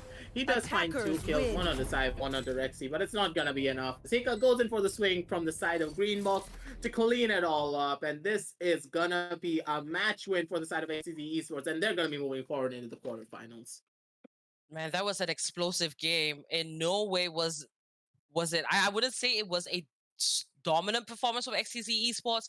The RAD Syndicate, they fought hard, but consistency is always key. And this time, XTZ Esports, they're the ones who are going to come out on top. So congratulations for making it over to the quarterfinals. Sammy there right at the top of the board along with Hika, 2 members. Wow, Sammy and Hika. They're always picking up, either the MVP spot or they're always at the top. You never quite catch them slacking off at the bottom. Let's move into Relive the Moment, brought to you by Ideapad Gaming 3 notebook, powered by 4000 Series Ryzen Processors, which is perfect for gaming and multitasking. And we're going to talk more about what went down. Let's keep a discussion going. We'll see what you guys have to say in chat. So, this match here, XTZ versus the RAD Syndicate. I'm going to start with the RAD Syndicate. I felt that they played extremely well. They do look stronger than they were before. The roster has gone through a little bit of a shuffle, but I have seen, Paradox and ZBDF, Master, the 3 of them have been a constant. Now, Deoxys and Verified, I think they've been in and out, but ideally, I think this lineup, this 5, it looks kind of promising. And I think that, the RAD Syndicate, they might have a pretty decent time climbing through the lower brackets. So we can only hope, if you guys are supporting the RAD Syndicate, remember it is #VRAD. It is not over for them. Their journey still continues. And as for XTZ Esports, this is the main lineup. Black Hawk is the sub. This is what you're going to get out of XTZ Esports. And I feel that you're only going to get stronger from now, because we have seen teams show us their skill in the earlier tiers of the tournament, but by the time it gets to the semifinals, the finals, the grand finals, there is a huge change in the way they approach the game. What are your afterthoughts, Aggressive? Basically, just played it expertly, not really a lot to talk about them. But at the same time, I have one thing to say about RAD Syndicate. The way that they did play a lot of these rounds was absolutely incredible. They played it really well, but I have to say one thing, they need to play it a bit more for the rotations instead. Yes, they did rotate quite frequently to go up against the side of XTZ to try and force off them from a lot of these scenarios, but I didn't really see a lurker come out from them. I stated this before when they were down 0-3 that I wanted to see some form of a lurk, because not having that flash just makes it a bit more difficult. They have such good mechanical prowess and amazing macro capabilities, but they need to try and work out how they're going to be using their compositions. Let's say how the macro is going to work with a certain composition that you have. Valorant is a game where you just don't frag out, you just don't create strategies for a set composition. There's you just don't create a strategy where it will always work with every single composition. I mean, you need to change up your strategy depending on your composition, and this composition required a different form of a lurk. Verify did try to go in for the lurks, but we saw him much more in the front lines in comparison to the lurking playstyle, it seems. All right. Once again, congratulations to XTZ Esports for making it to the quarterfinals. great game watching you guys. And earlier, we also saw Global Esports make it over to the quarterfinals. So we will be taking a small break to prepare for our third game, and that is going to be between Velocity Gaming and Biryani Power. What a cute name. All right, remember we do have a sale on LG monitors, so do check out the link in the description. Remember to like, subscribe, and click that bell icon so you get notifications whenever we are live. You don't want to miss the action because from the round of 16 onwards, this is where it gets juicy. So hang on tight. We'll be back with you guys very shortly. Time every day goes by so fast, and every moment counts, baby. I don't wanna miss a thing. We can sleep under the stars, we can sleep under the stars, or hang out in hotel bars, driving somewhere in your car. We can sleep under the stars, we can sleep under the stars, under the stars.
into the competition after a long break and showing us that they will maintain that champion position. Rexy, he's not going to give up. It's do or die. He makes himself known. And Amaterasu with the finishing blow. Velocity Gaming, they are your champions of the TEC Challenger Series 4.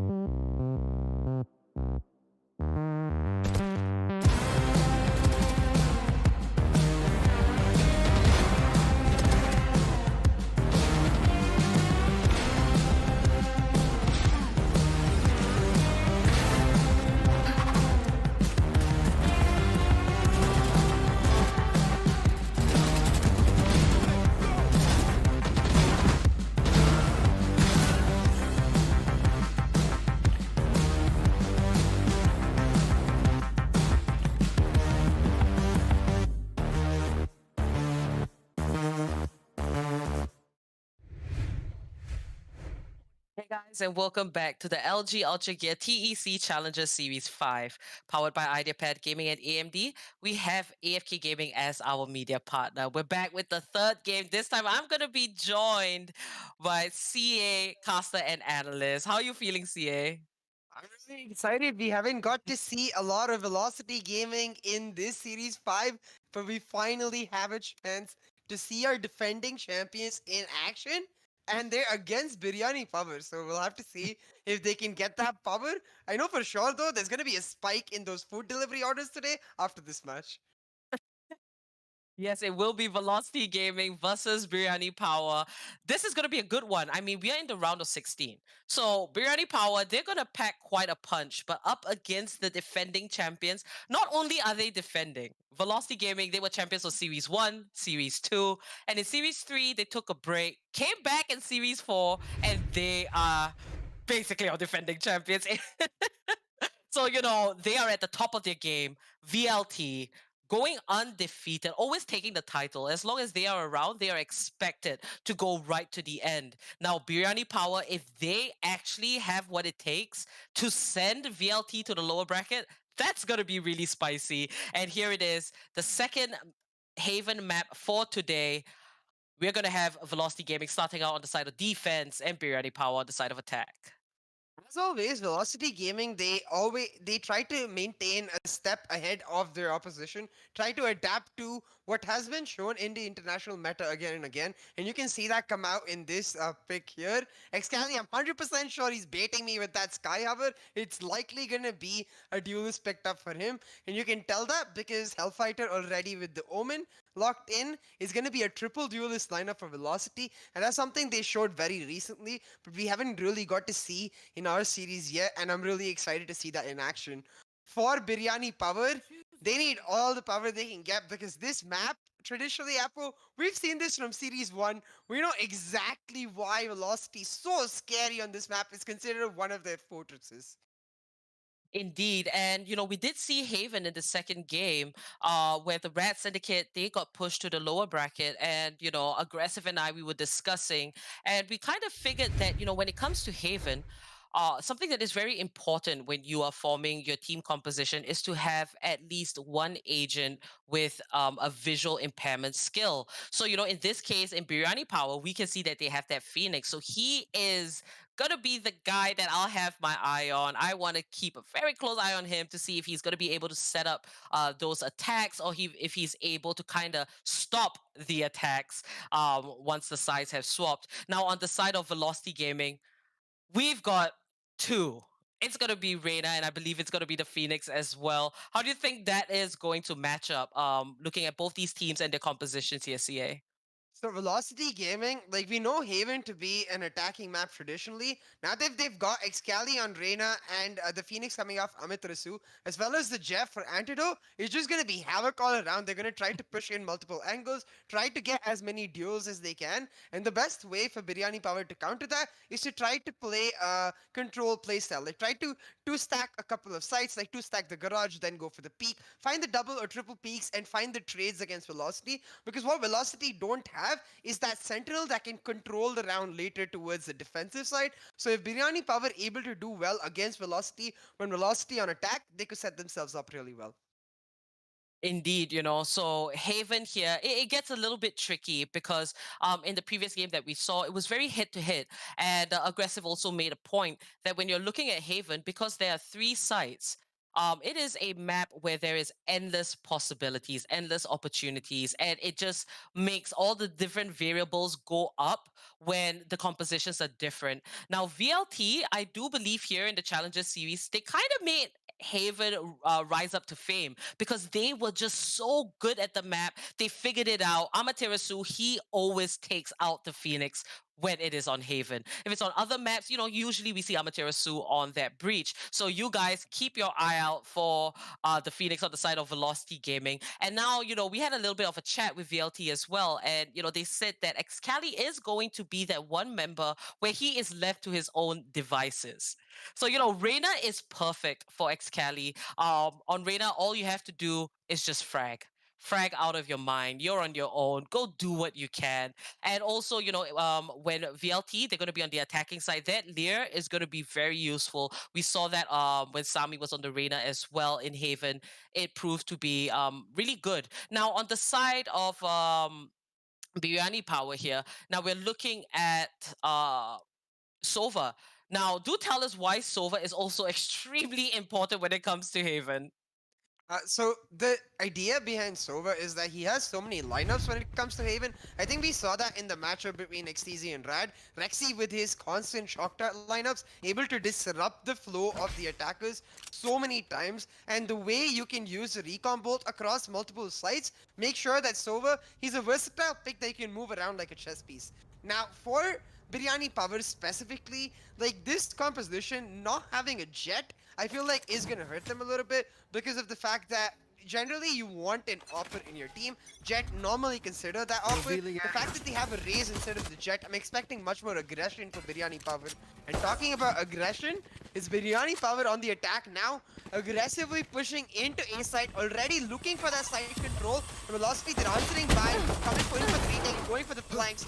Antidote, he finds one and dashes out in time and will start the score for Velocity. Amaterasu with a clean headshot will find another, but Brad and Panzer answer back, and now it's 2v2. Last player standing.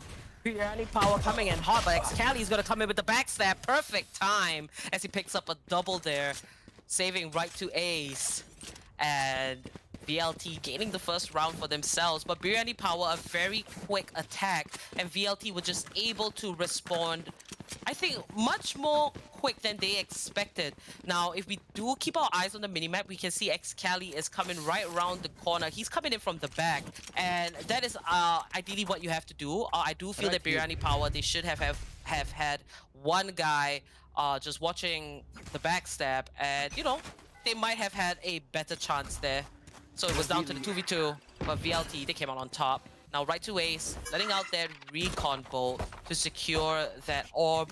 The Hunter's Fury, very important, especially on the side of defense. If you're expecting a push, you could just pretty much catch a lot of the attackers in a very constricted space. But Biryani power forced to eco. They're looking for that opportunity, and Antidote's gonna find a double. 2 headshots. Brad with the return kill. Amaterasu here in the garage. One enemy There remaining. is a raise look, and Amaterasu's gonna take out the Mania. Excali chimes in, and that's gonna be a double for Excali as well. 4 kills for the man himself. You guys nicknamed him the BM King. Excali never fails to impress. Yeah, Anti is the only one who goes for the save with the ghost, and he's the only one that dies. So in terms of economy, basically a flawless round for Velocity Gaming. They don't drop a single Spectre, and now Antidote, he'll pick up that Operator, and it'll be very scary for Biryani power. I will say, Velocity Gaming, we know they're in the boot camp right now. We know that their boot camp is in Hyderabad. So this is basically a civil war for the correct Biryani. Is it Velocity Gaming who have the right Biryani, or is it Biryani power? So far though, like it looks like Velocity Gaming on top. But Biryani power in their buy round, finding the double. Down goes Anti's Operator. And Biryani power now with a 2-man advantage. I really like the fact that they're not making the commit to A side though. Picking up the kills and now making their rotation towards the backside, knowing that the flank very likely from Velocity. Amaterasu, he might just get caught out here. Very aggressive composition from Velocity Gaming, and they're showing it, but they're gonna fall this time around. The firepower from Biryani is just too strong at this point. And a great paranoia. That's gonna be a double for Hellfighter, and he's gotta reload. Dubmania takes him out, and that is a cleanup. Biryani power just bouncing right back. The moment they've got those guns, they took out Velocity Gaming quick. And that is actually going to be a huge blow to VLT solely because Antidote invested 5,000 credits into that operator. Didn't quite translate into this round. So this might just be spicy going on into the next. Let's see how VLT is going to respond to this. Yeah, but that's really gonna hurt Velocity in terms of economy. Antidote, he's gonna be forced onto an eco next round, but the rest of Velocity, they should be able to get the gun. Oh, I see the whole team instead choosing to go forward with Antidote in the eco round coming out. Antidote, he's gonna play on the basis of his Blade Storm. He has that ready, he's just waiting out the B-side push. But Biryani Power, I really like their approach. You can see that the team is really smart. A prime reason why they made it so far into the round of 16. Refusing to take unnecessary peaks and understanding the tendencies of Velocity Gaming, where they are likely to push in, knowing that they have a triple duelist comp, and Velocity Gaming, they like to use the aggressiveness to its full advantage. Now, going for the push down and along, the flash comes in, but the crossfire is set up by right to Ace, and Excali will obliterate Biryani Power. Empress for Excali will just get shut down, meaning Velocity Gaming with just a one-man advantage, but this is the eco round. Velocity Gaming with the advantage is huge. Now Biryani Power down to 2 members. It could be a thrifty one for Velocity Gaming, but Dubmania doesn't want that to happen at all. It takes out Hellfighter. Now Amaterasu pushing up A long. He's gonna meet with the attackers. Might have his suspicions. The spike is dropped right in front of him. Amaterasu fires away at the Sheriff. That was just all a plan to pick up a gun, but Brad with the shock dart takes him out. Amaterasu couldn't heal. And now Antidote, last man standing, he is healthy. And he's coming in with the backstab. This could actually be insane for VLT. I don't think Biryani Power knows. But we do see Dubmania changing his angle. He might figure this one out. Antidote taking this one step at a time, no rush. There is the recon bolt. Antidote, he spotted out at Dubmania, puts a bullet right through his head. And that will be even Stevens on the scoreboard. It looks like there is quite a bit of power here in this Biryani Power. Yeah, Biryani Power doing really, really well here. Even though they're down a man, they're able to use the fact that they have the heavier weaponry to secure the lead back in their advantage, take side control and maintain that very well. I will say in that retake for Antidote, given the fact that Biryani Power had no info of his positioning, I would have rather seen him go for the aggressive push onto the Sova once he saw the recon bolt come out, because the cloud burst by him just ends up giving away his position. But for Velocity, it was the eco round, so they'd be happy they did some damage. Once again, the AWP picked up for Antidote. This time he will not miss. Gets the first blood, secures the advantage for VLT, and now Biryani Power looking to get mid control just stuck. This is the second shot and has to step back, and they're going to use the pressure created off of that to go for a B-side push with Amaterasu there to back his teammate up, will find the kill, secure this two-man lead for Velocity Gaming. Biryani Power just got a bit unaware, Velocity Gaming coming out swinging. Antidote, he finds the kill onto Brad. Such great patience there. And he's gonna find a triple Antidote. How do you do this? That operator coming in handy. And Amaterasu with the killing blow. But that's gonna be the 1-round lead for Velocity Gaming. And that was just absolutely insane. When you're looking at situations like this where the attackers are trying to go for a setup here on the B side, Antidote just able to weave in and out of all the smokes and find all these kills. That is just nuts. Here. Yeah, Antidote on that operator, it's always been one of the best factors for VLT. Like, I still remember back in Series 2 Apo, when he switched from the stage to the jet, the both of us were so happy with this change, and you can see the fruits come out from that change. He's been on the jet ever since, and he has not disappointed a single time. But now Dubmania, through the smoke, just spams and spams, finds Amaterasu and secures unlikely advantage for Biryani Power. We'll see if they can use this advantage though, because Antidote, he's pushing extremely aggressively down at A long, and he's now waiting with the operator for the rotate. A beautiful angle held by Antidote, just denying this A rotate altogether. This might just be a huge position for him. Drops the spike carrier, secures the even Stevens on the scoreline. It's 4v4 on the map now. Biryani Power left to reevaluate their positioning.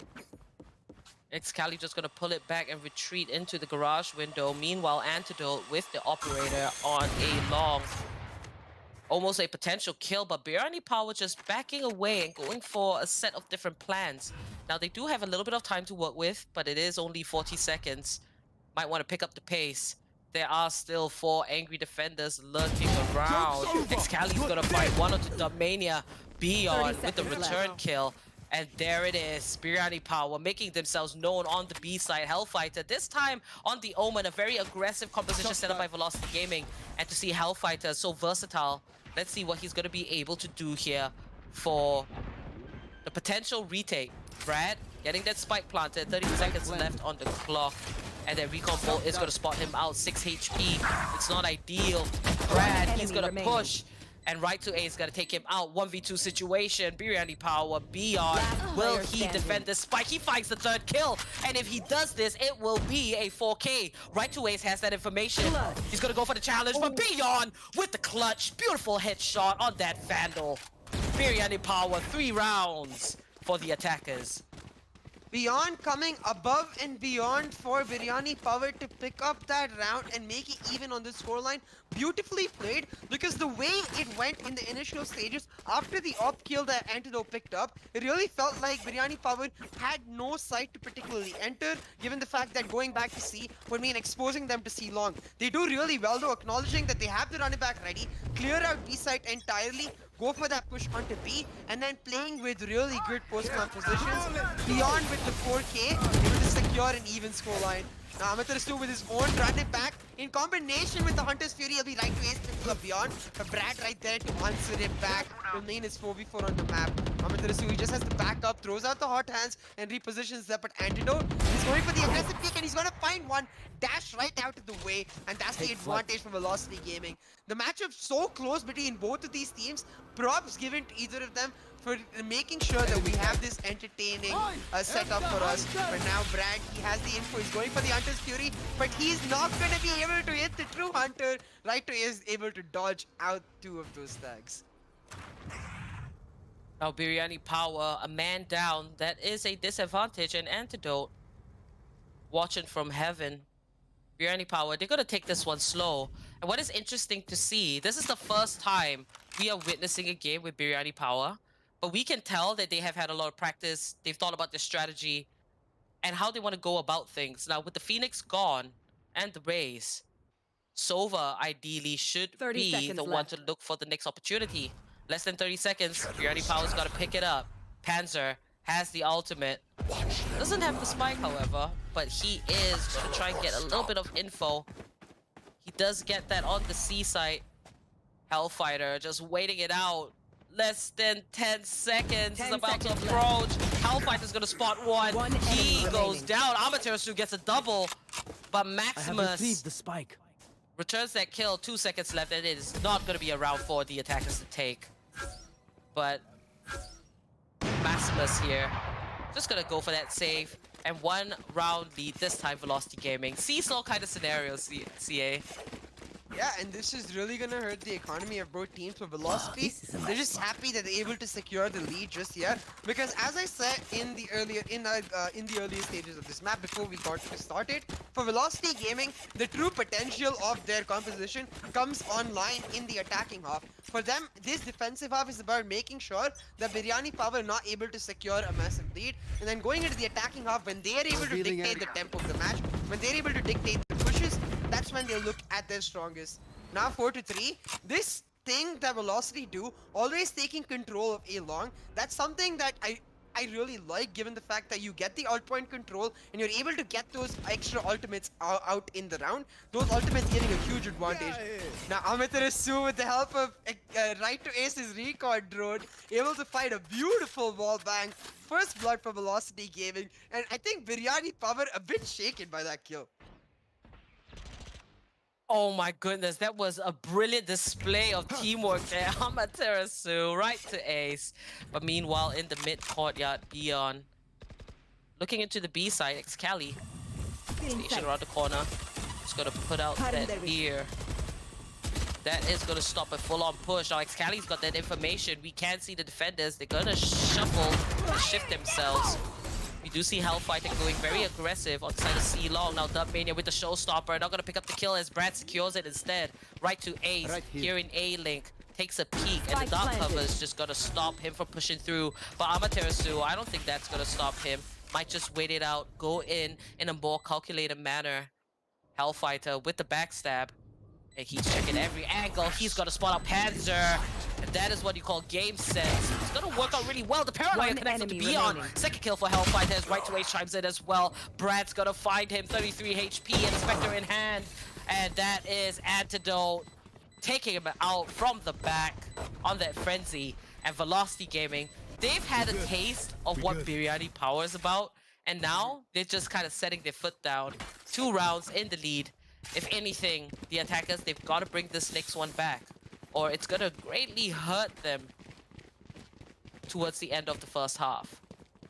I think the one key characteristic of Velocity Gaming that's got them to this position that they're the 3-time champions, the defending champions of Series 5, is the fact that they're able to adapt so fast to a team's play in the very map. They're showing that adaptation right here. Understanding that Biryani Power, they like to play it slow and then go for the aggressive pushes, looking for those pickoffs. But if Biryani Power do take side control, they're willing to give it up, knowing that they'll be able to go for the fast retake, refusing to let Biryani Power get into those key post-plant positions by making sure that they're to the site really early.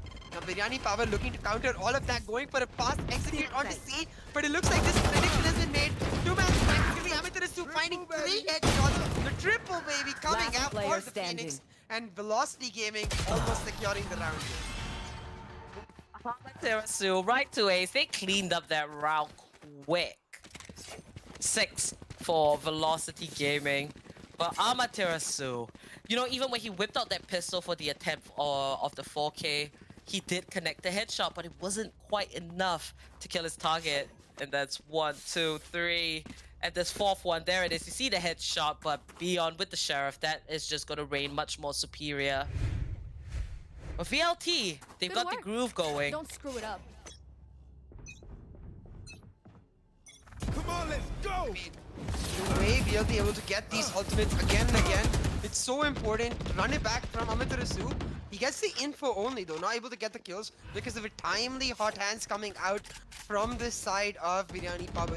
But look at this, Excali using the pressure created by Amaterasu's running back to push himself through that B-mid area, take control of the angle under the window, and get so much information for his team. Knows exactly where they are. We'll find one and we'll find another. Excali, he was feeling a bit left out, I think. Now he's able to make his impact felt on the map. Now Amaterasu, he's here on C. Not too much sweat for VLT. Antidote's gonna find Panzer. And it's down to the last 2 members here on the side of Biryani Power. Doesn't look too bright for them. Shock dart just to check right around the corner. But Velocity Gaming, they look pretty relaxed right now. Just holding down the defenses. Antidote waiting very slowly. It might be his chance coming very soon. 30 seconds left. But you know, one pattern that I've noticed from Biryani Power is that they always wait to the last second to push. And you know, if they don't change that up, VLT, I'm pretty sure they know. And Antidote's gonna find one. He knows the last guy is there, and Antidote cleans that up. Flawless round for VLT. 2 very good shots. A total of 3 kills that round, I do believe. Antidote, he must be carrying over that rage from losing that AWP from the 3rd round. Yeah, ever since then, he's barely missed any Right? shots. Able to just, time and time again, secure an angle entirely. Like, in this round, you see, on the minimap, the way he is holding down A long, it's not even about what the kills he's getting from me. It's about the fact that he's relaying information to his team. Like, guys, A-Long is completely secure. There's no way they enter A side from this angle. B made completely secure by Xcali. So all the people in the C have to do is just wait for them to come, knowing that at either B mid where Xcali is holding down or A-Long, the frags will come out first for Velocity Gaming. The advantage will come out first for Velocity Gaming, and that's why they have the advantage. As you said, Apo, I think the playstyle of Biryani Power, the idea of playing it slow towards the start and then going for the execute towards the end, really starting to become a little predictable for a team at the tier of Velocity Gaming. They're able to just understand where to expect Biryani and punish them for it. Indeed, you know, Biryani Power, they came into this match just blowing us away, picking up that 3 rounds, kind of giving VLT a tough time. But, you know, they've got to be a little bit more creative, and Antidote not able to connect that shot. Xcali, however, does and finds Brad. Amaterasu here on the B side. Biryani Power. They're looking for the push. They've got to pick up the pace. They got to do it smart as well. Panzer finds the headshot. And that is how you make an entrance now. Biryani Power, they got to hold on to this newfound dominance because it's really easy for VLT to just come right back in. Now Maximus is going to be watching the ground with Dubmania. You do see the 2 remaining in the mid window. Xcali is going to pick up Raze.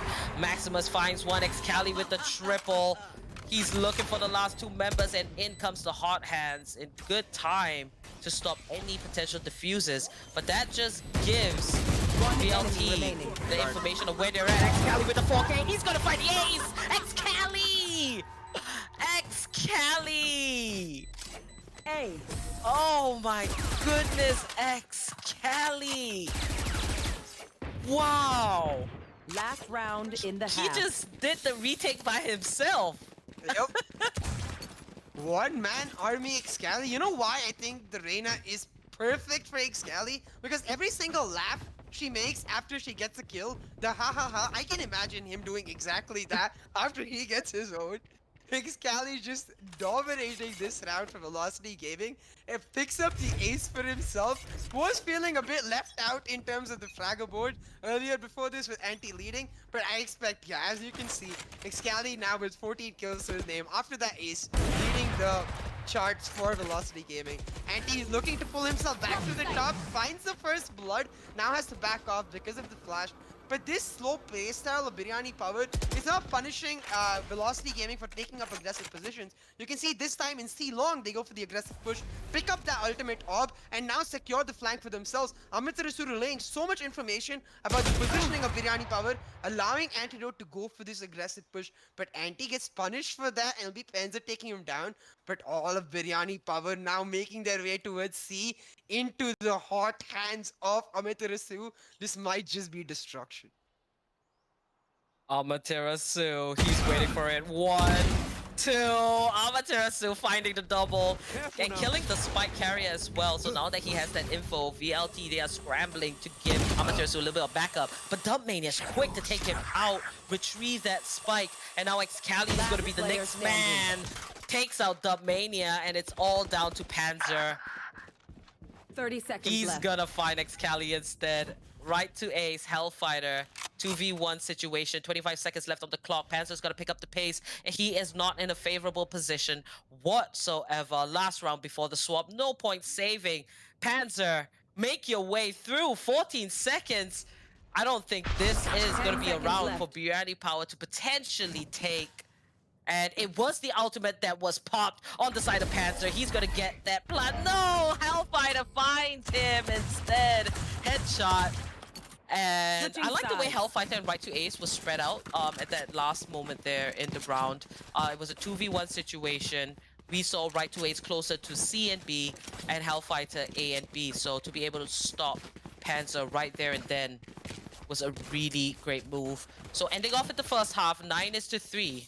Velocity Gaming, they're showing their power. I do like me some Biryani, and Biryani Power, I like the fire that they came in with. I hope to see that, you know, they kind of pull themselves together, have that composure, and show us what they can do on the side of defense. But VLT in attack, that is going to be a whole different story.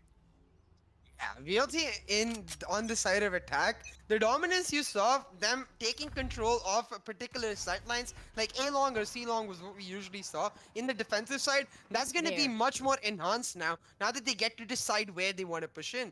This round, in the pistol round, you're going to see a C long push coming out. The smoke taps are able to take control of that side, are looking for the garage control, but the boombot as well as the grenades coming out, going to do a ton of damage to both Amaterasu and Excali. Amaterasu, he has the hot hands to heal himself up, but Excali, he needs a kill to heal himself up. He's looking for that Dubmania. He did give away his location with that shot, so we'll see if he can make do, because now Velocity Gaming pushing into the side. Brad, he misses a couple shots, was able to pick one. Anti-Amaterasu like to ace pick one each though. And that's Velocity looking for double digits with that 2-man advantage. Spike planted. Beyond here took a while for the rotate, but 1v3 situation. Not exactly a great start for defense. Beyond finding the kill onto Excali. He's just gonna try and heal back up, but he's still up against two opponents who are much more healthier than he is. Gotta rely on those headshots. 6 to 9 HP. Beyond, he knows it's a plant for long, and he's just gonna check the garage for extra measure. Beyond fights Amaterasu. He's looking the wrong direction, and there it is. Beyond 47 HP. He's going for the duel. He's faking it. He's faking it, and right to ace. In and out, jiggle peek in there, and a good time. That was a great battle between Beyond 1v2. He almost did it, but VLT, you see right to ace coming out on top there. This is why we love him on that Sova. And you know, I do recall back in Series 2, I believe, right to ace had a single match where I think he clutched about 4 times on bind. So you know, this is nothing new to right to ace. He has his moments, and that round was one in particular. Right here. Yeah, he plays it very, very safe. It's why he's known popularly as right to clutch. For him, like, the way he's able to just secure that round, making sure not to peek unnecessarily until Beyond is fully committed to the spike, able to then get the headshot with the classic, secure the round. Now Velocity Gaming with double digits, Biryani power on the eco. Beyond, he found the first blood with that nasty Sheriff one tap coming out. Beyond with his headshots, that's definitely on point, making sure to get Biryani power this man advantage. But Hellfighter with the cubby control finds the kill onto Panzer, makes it 4v4 on the map. But now Biryani, now Velocity Gaming with the pressure created by Hellfighter going for that A push, but Hellfighter will go down, so the advantage to Biryani power, doing really well on that eco round. Velocity Gaming, they're gunning for the A site instead. And yes, that one-man advantage for Biryani Power. Now is their chance to look for a comeback. They've got to get multiple consecutive wins on these rounds. Amaterasu picking out Maximus. Didn't expect that at all. Right to ace will secure the plant. Excali watching the backstab. And this is what we talk about. The post-plant situations is very crucial. Excali looking out from the back. Now a little bit of information right to ace on the Owl drone. He's gonna find one, he's gonna find the second. And I'm pretty sure they know that all 3 members are just stuck in the alleyway. Shock darts are coming out. Now it's time for the recon roll. Dubmania gets taken out, so does Brad, and Beyond's the last man standing, 7 HP. He fires away, but Excali hops around, juking every bullet. 11 rounds for Velocity Gaming. They are looking to close this one out. But I have to say that, you know, some of these rounds, it does get really close. Where Biryani Power manages to take down VLT to just only 2 members standing or 1 member standing. So I do like the fight in Biryani Power a lot. And, you know, having the Challenger Series 5 now, all these underdogs just emerging out of nowhere. It is great to watch. And Biryani Power, they're one of those teams. Round of 16, never heard of them. It's just insane. Yeah, I think they have to be happy with themselves having made it that far, because what they do have here is the opportunity, if they lose here, to go to the lower bracket. So for them, the chance not really over just yet. Velocity Gaming now going for the aggressive push, looking for match point. Panzer, he was able to find the kill through the smoke, but ends up getting taken down for his troubles. The Mania with the boom bot though will take down Antidote. Hellfighter, he'll be like, thanks for the beautiful skin.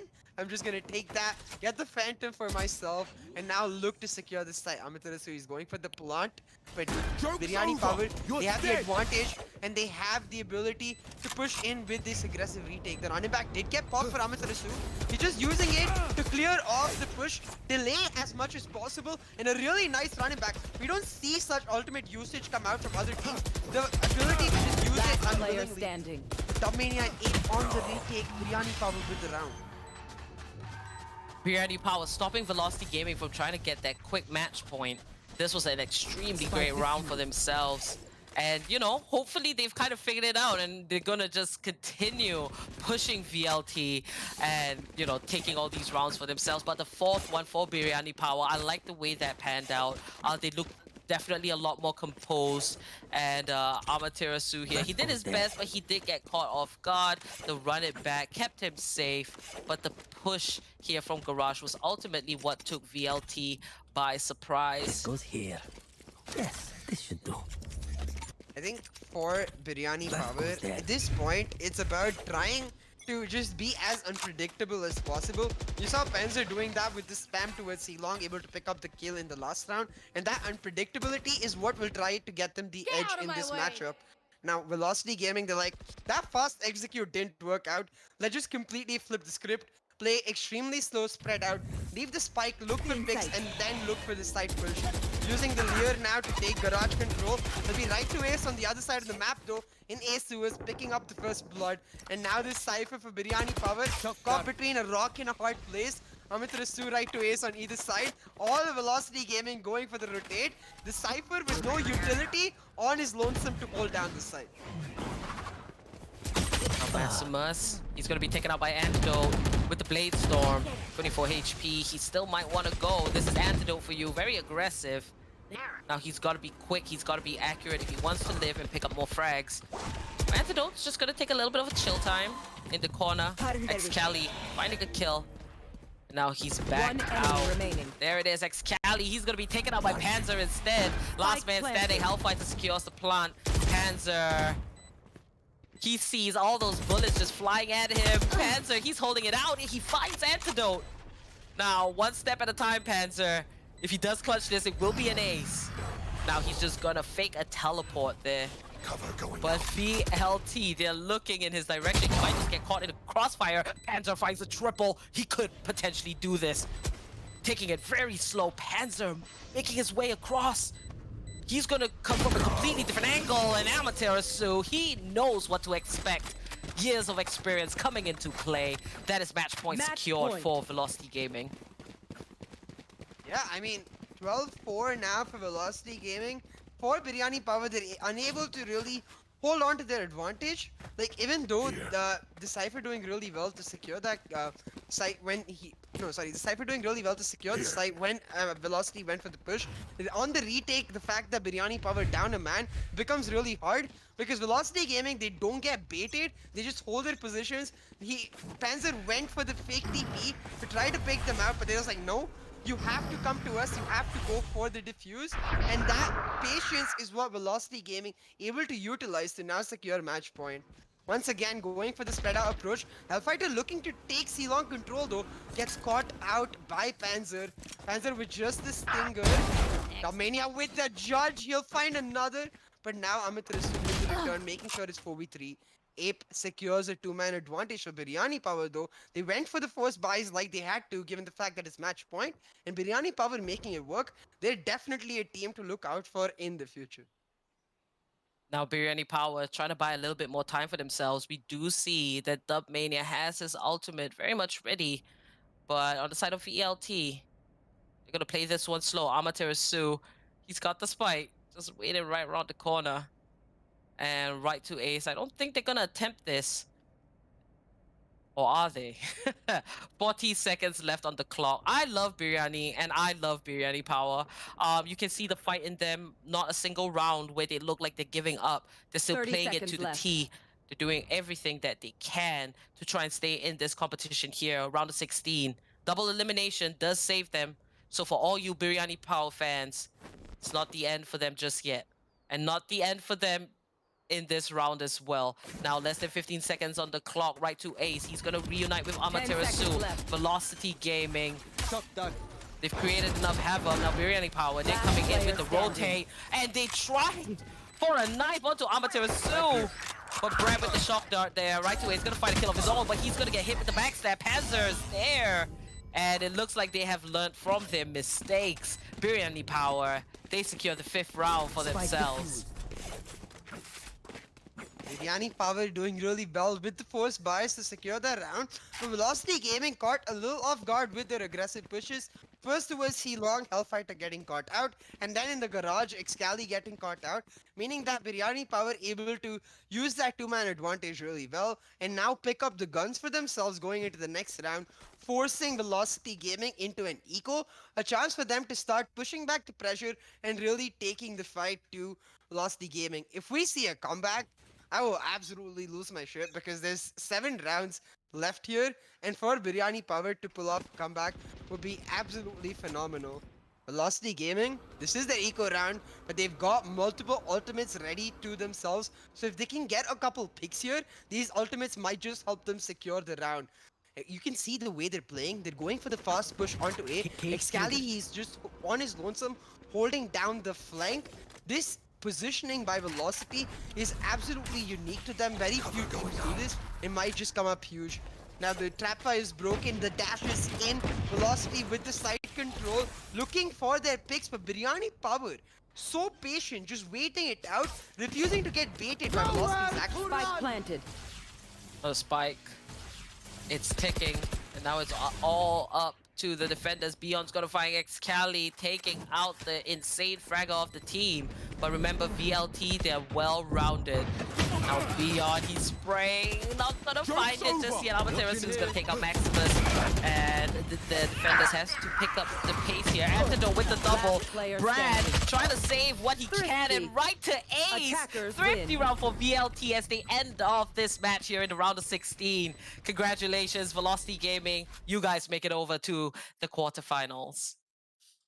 Beautiful round coming up for Velocity. As I mentioned, they had the 4 ultimates, right? They're able to use the Hunter's Fury and the running back to just secure that round for them entirely. And with the Sheriff Amaterasu especially, on point, anti with the double 1 taps as well. Absolutely disgusting. We saw Velocity after the 1 week of action in Series 5. I'm just really excited to see them back here on stream, showing us exactly how they like to run it. And for Amaterasu to be back at the MVP chart, I mean, by now, you really have to just understand when Haven comes up, Amaterasu is going to pick that Phoenix and he's going to dominate your opposition.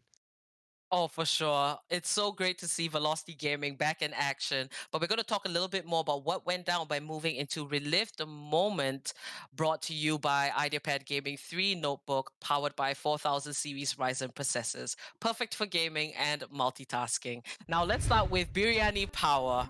This name has got us excited, has got the chat excited, and the way they came into this competition, this match in particular, it was explosive because they gave VLT a hard time, and it's not something that we see very often, where VLT is having a little bit of trouble because usually they're really clean, they just get these rounds. But then again, we also can't expect pure perfection from our defending champions. Biryani Power, they look put together. They look like they've thought about their strategy, they've thought about their plan, but they just need a little bit more time to be consistent. And this is not the last time that we will see them, because they still can fight in the lower bracket, and I think Biryani Power is going to do absolutely just fine. I'm looking forward for their comeback. I wish you guys all the best, Biryani Power. And as for VLT, they came into the Challengers Series 5 with guns blazing. They came here making a statement, showing us a new composition.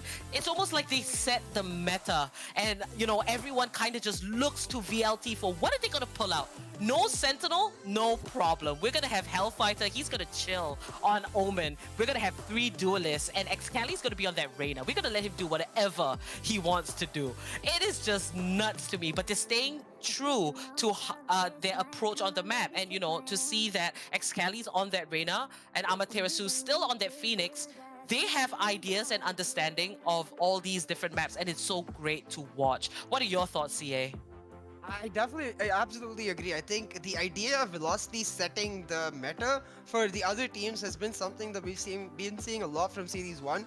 Their initial composition on Haven got adopted by multiple teams, one of the most famous of which was Team Tamilas, picking up that Phoenix with the Jet and then going for the push. Now Velocity with this new composition, once again looking to keep a step ahead of their opposition, set the meta and have the other teams follow, not catch up to them, instead making sure that they're always ahead. Velocity Gaming, I mean, they're a force to be reckoned with. And for me, like seeing Hellfighter on this Omen, when I got a chance to talk to him, for him, it was always about Sentinels and Controllers. We've seen him playing the Sentinels. Now you can see even on the Controllers, he's just as good. His game sense, always on point. The paranoias, especially by Hellfighter, always finding multi-blinds, making sure that he's able to secure that advantage for VLT. For Biryani Power though, I will say, it's not just the name, they bring the game as well. And they're a team to watch out for in the lower bracket. And it just gets me really excited because there's so many teams to watch out for in the lower bracket. We already knew that Series 5 was going to be really tough competition for the teams on the top. But the teams towards the middle, the top 5 to the top 10, top 15 area, the competition getting even tougher there as teams really just look to get that extra edge, make their mark. Yeah, and it's just so nice to see that this is our 5th month. So many teams, they've taken their time to kind of get the practice, to kind of work towards their goals in this Challenger series. So for that, we have to thank you guys. And congratulations to the 3 teams on stream today that made it over to the quarterfinals. That is going to be Velocity Gaming, XTZ Esports, and Global Esports. We have come to the end of our stream today. And I was so happy to be on the panel with you, CA. My name is Apollonia. I was your host and caster. Before we sign off, remember we have a sale on LG monitors. You can check out the link in the description. Remember to like, subscribe, and click that bell icon so you get notifications whenever we are live. You don't want to miss the action, and you don't want to miss what is going to go on between all these teams as the competition gets tougher. So until tomorrow, we'll see you guys. Remember, rest well, happy gaming, and good night. Time every day goes by so fast, and every moment counts, baby. I don't wanna miss a thing. We can sleep under the stars, we can sleep under the stars, or hang out in hotel bars, driving somewhere in your car. We can sleep under the stars, we can sleep under the stars, under the stars.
so fast. And every moment counts, baby, I don't wanna miss a thing. We can sleep under the stars, we can sleep under the stars, or hang out in hotel bars, driving somewhere in your car. We can sleep under the stars, we can sleep under the stars, under the stars.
Let's make the most of this night. Come on, baby, take my hand.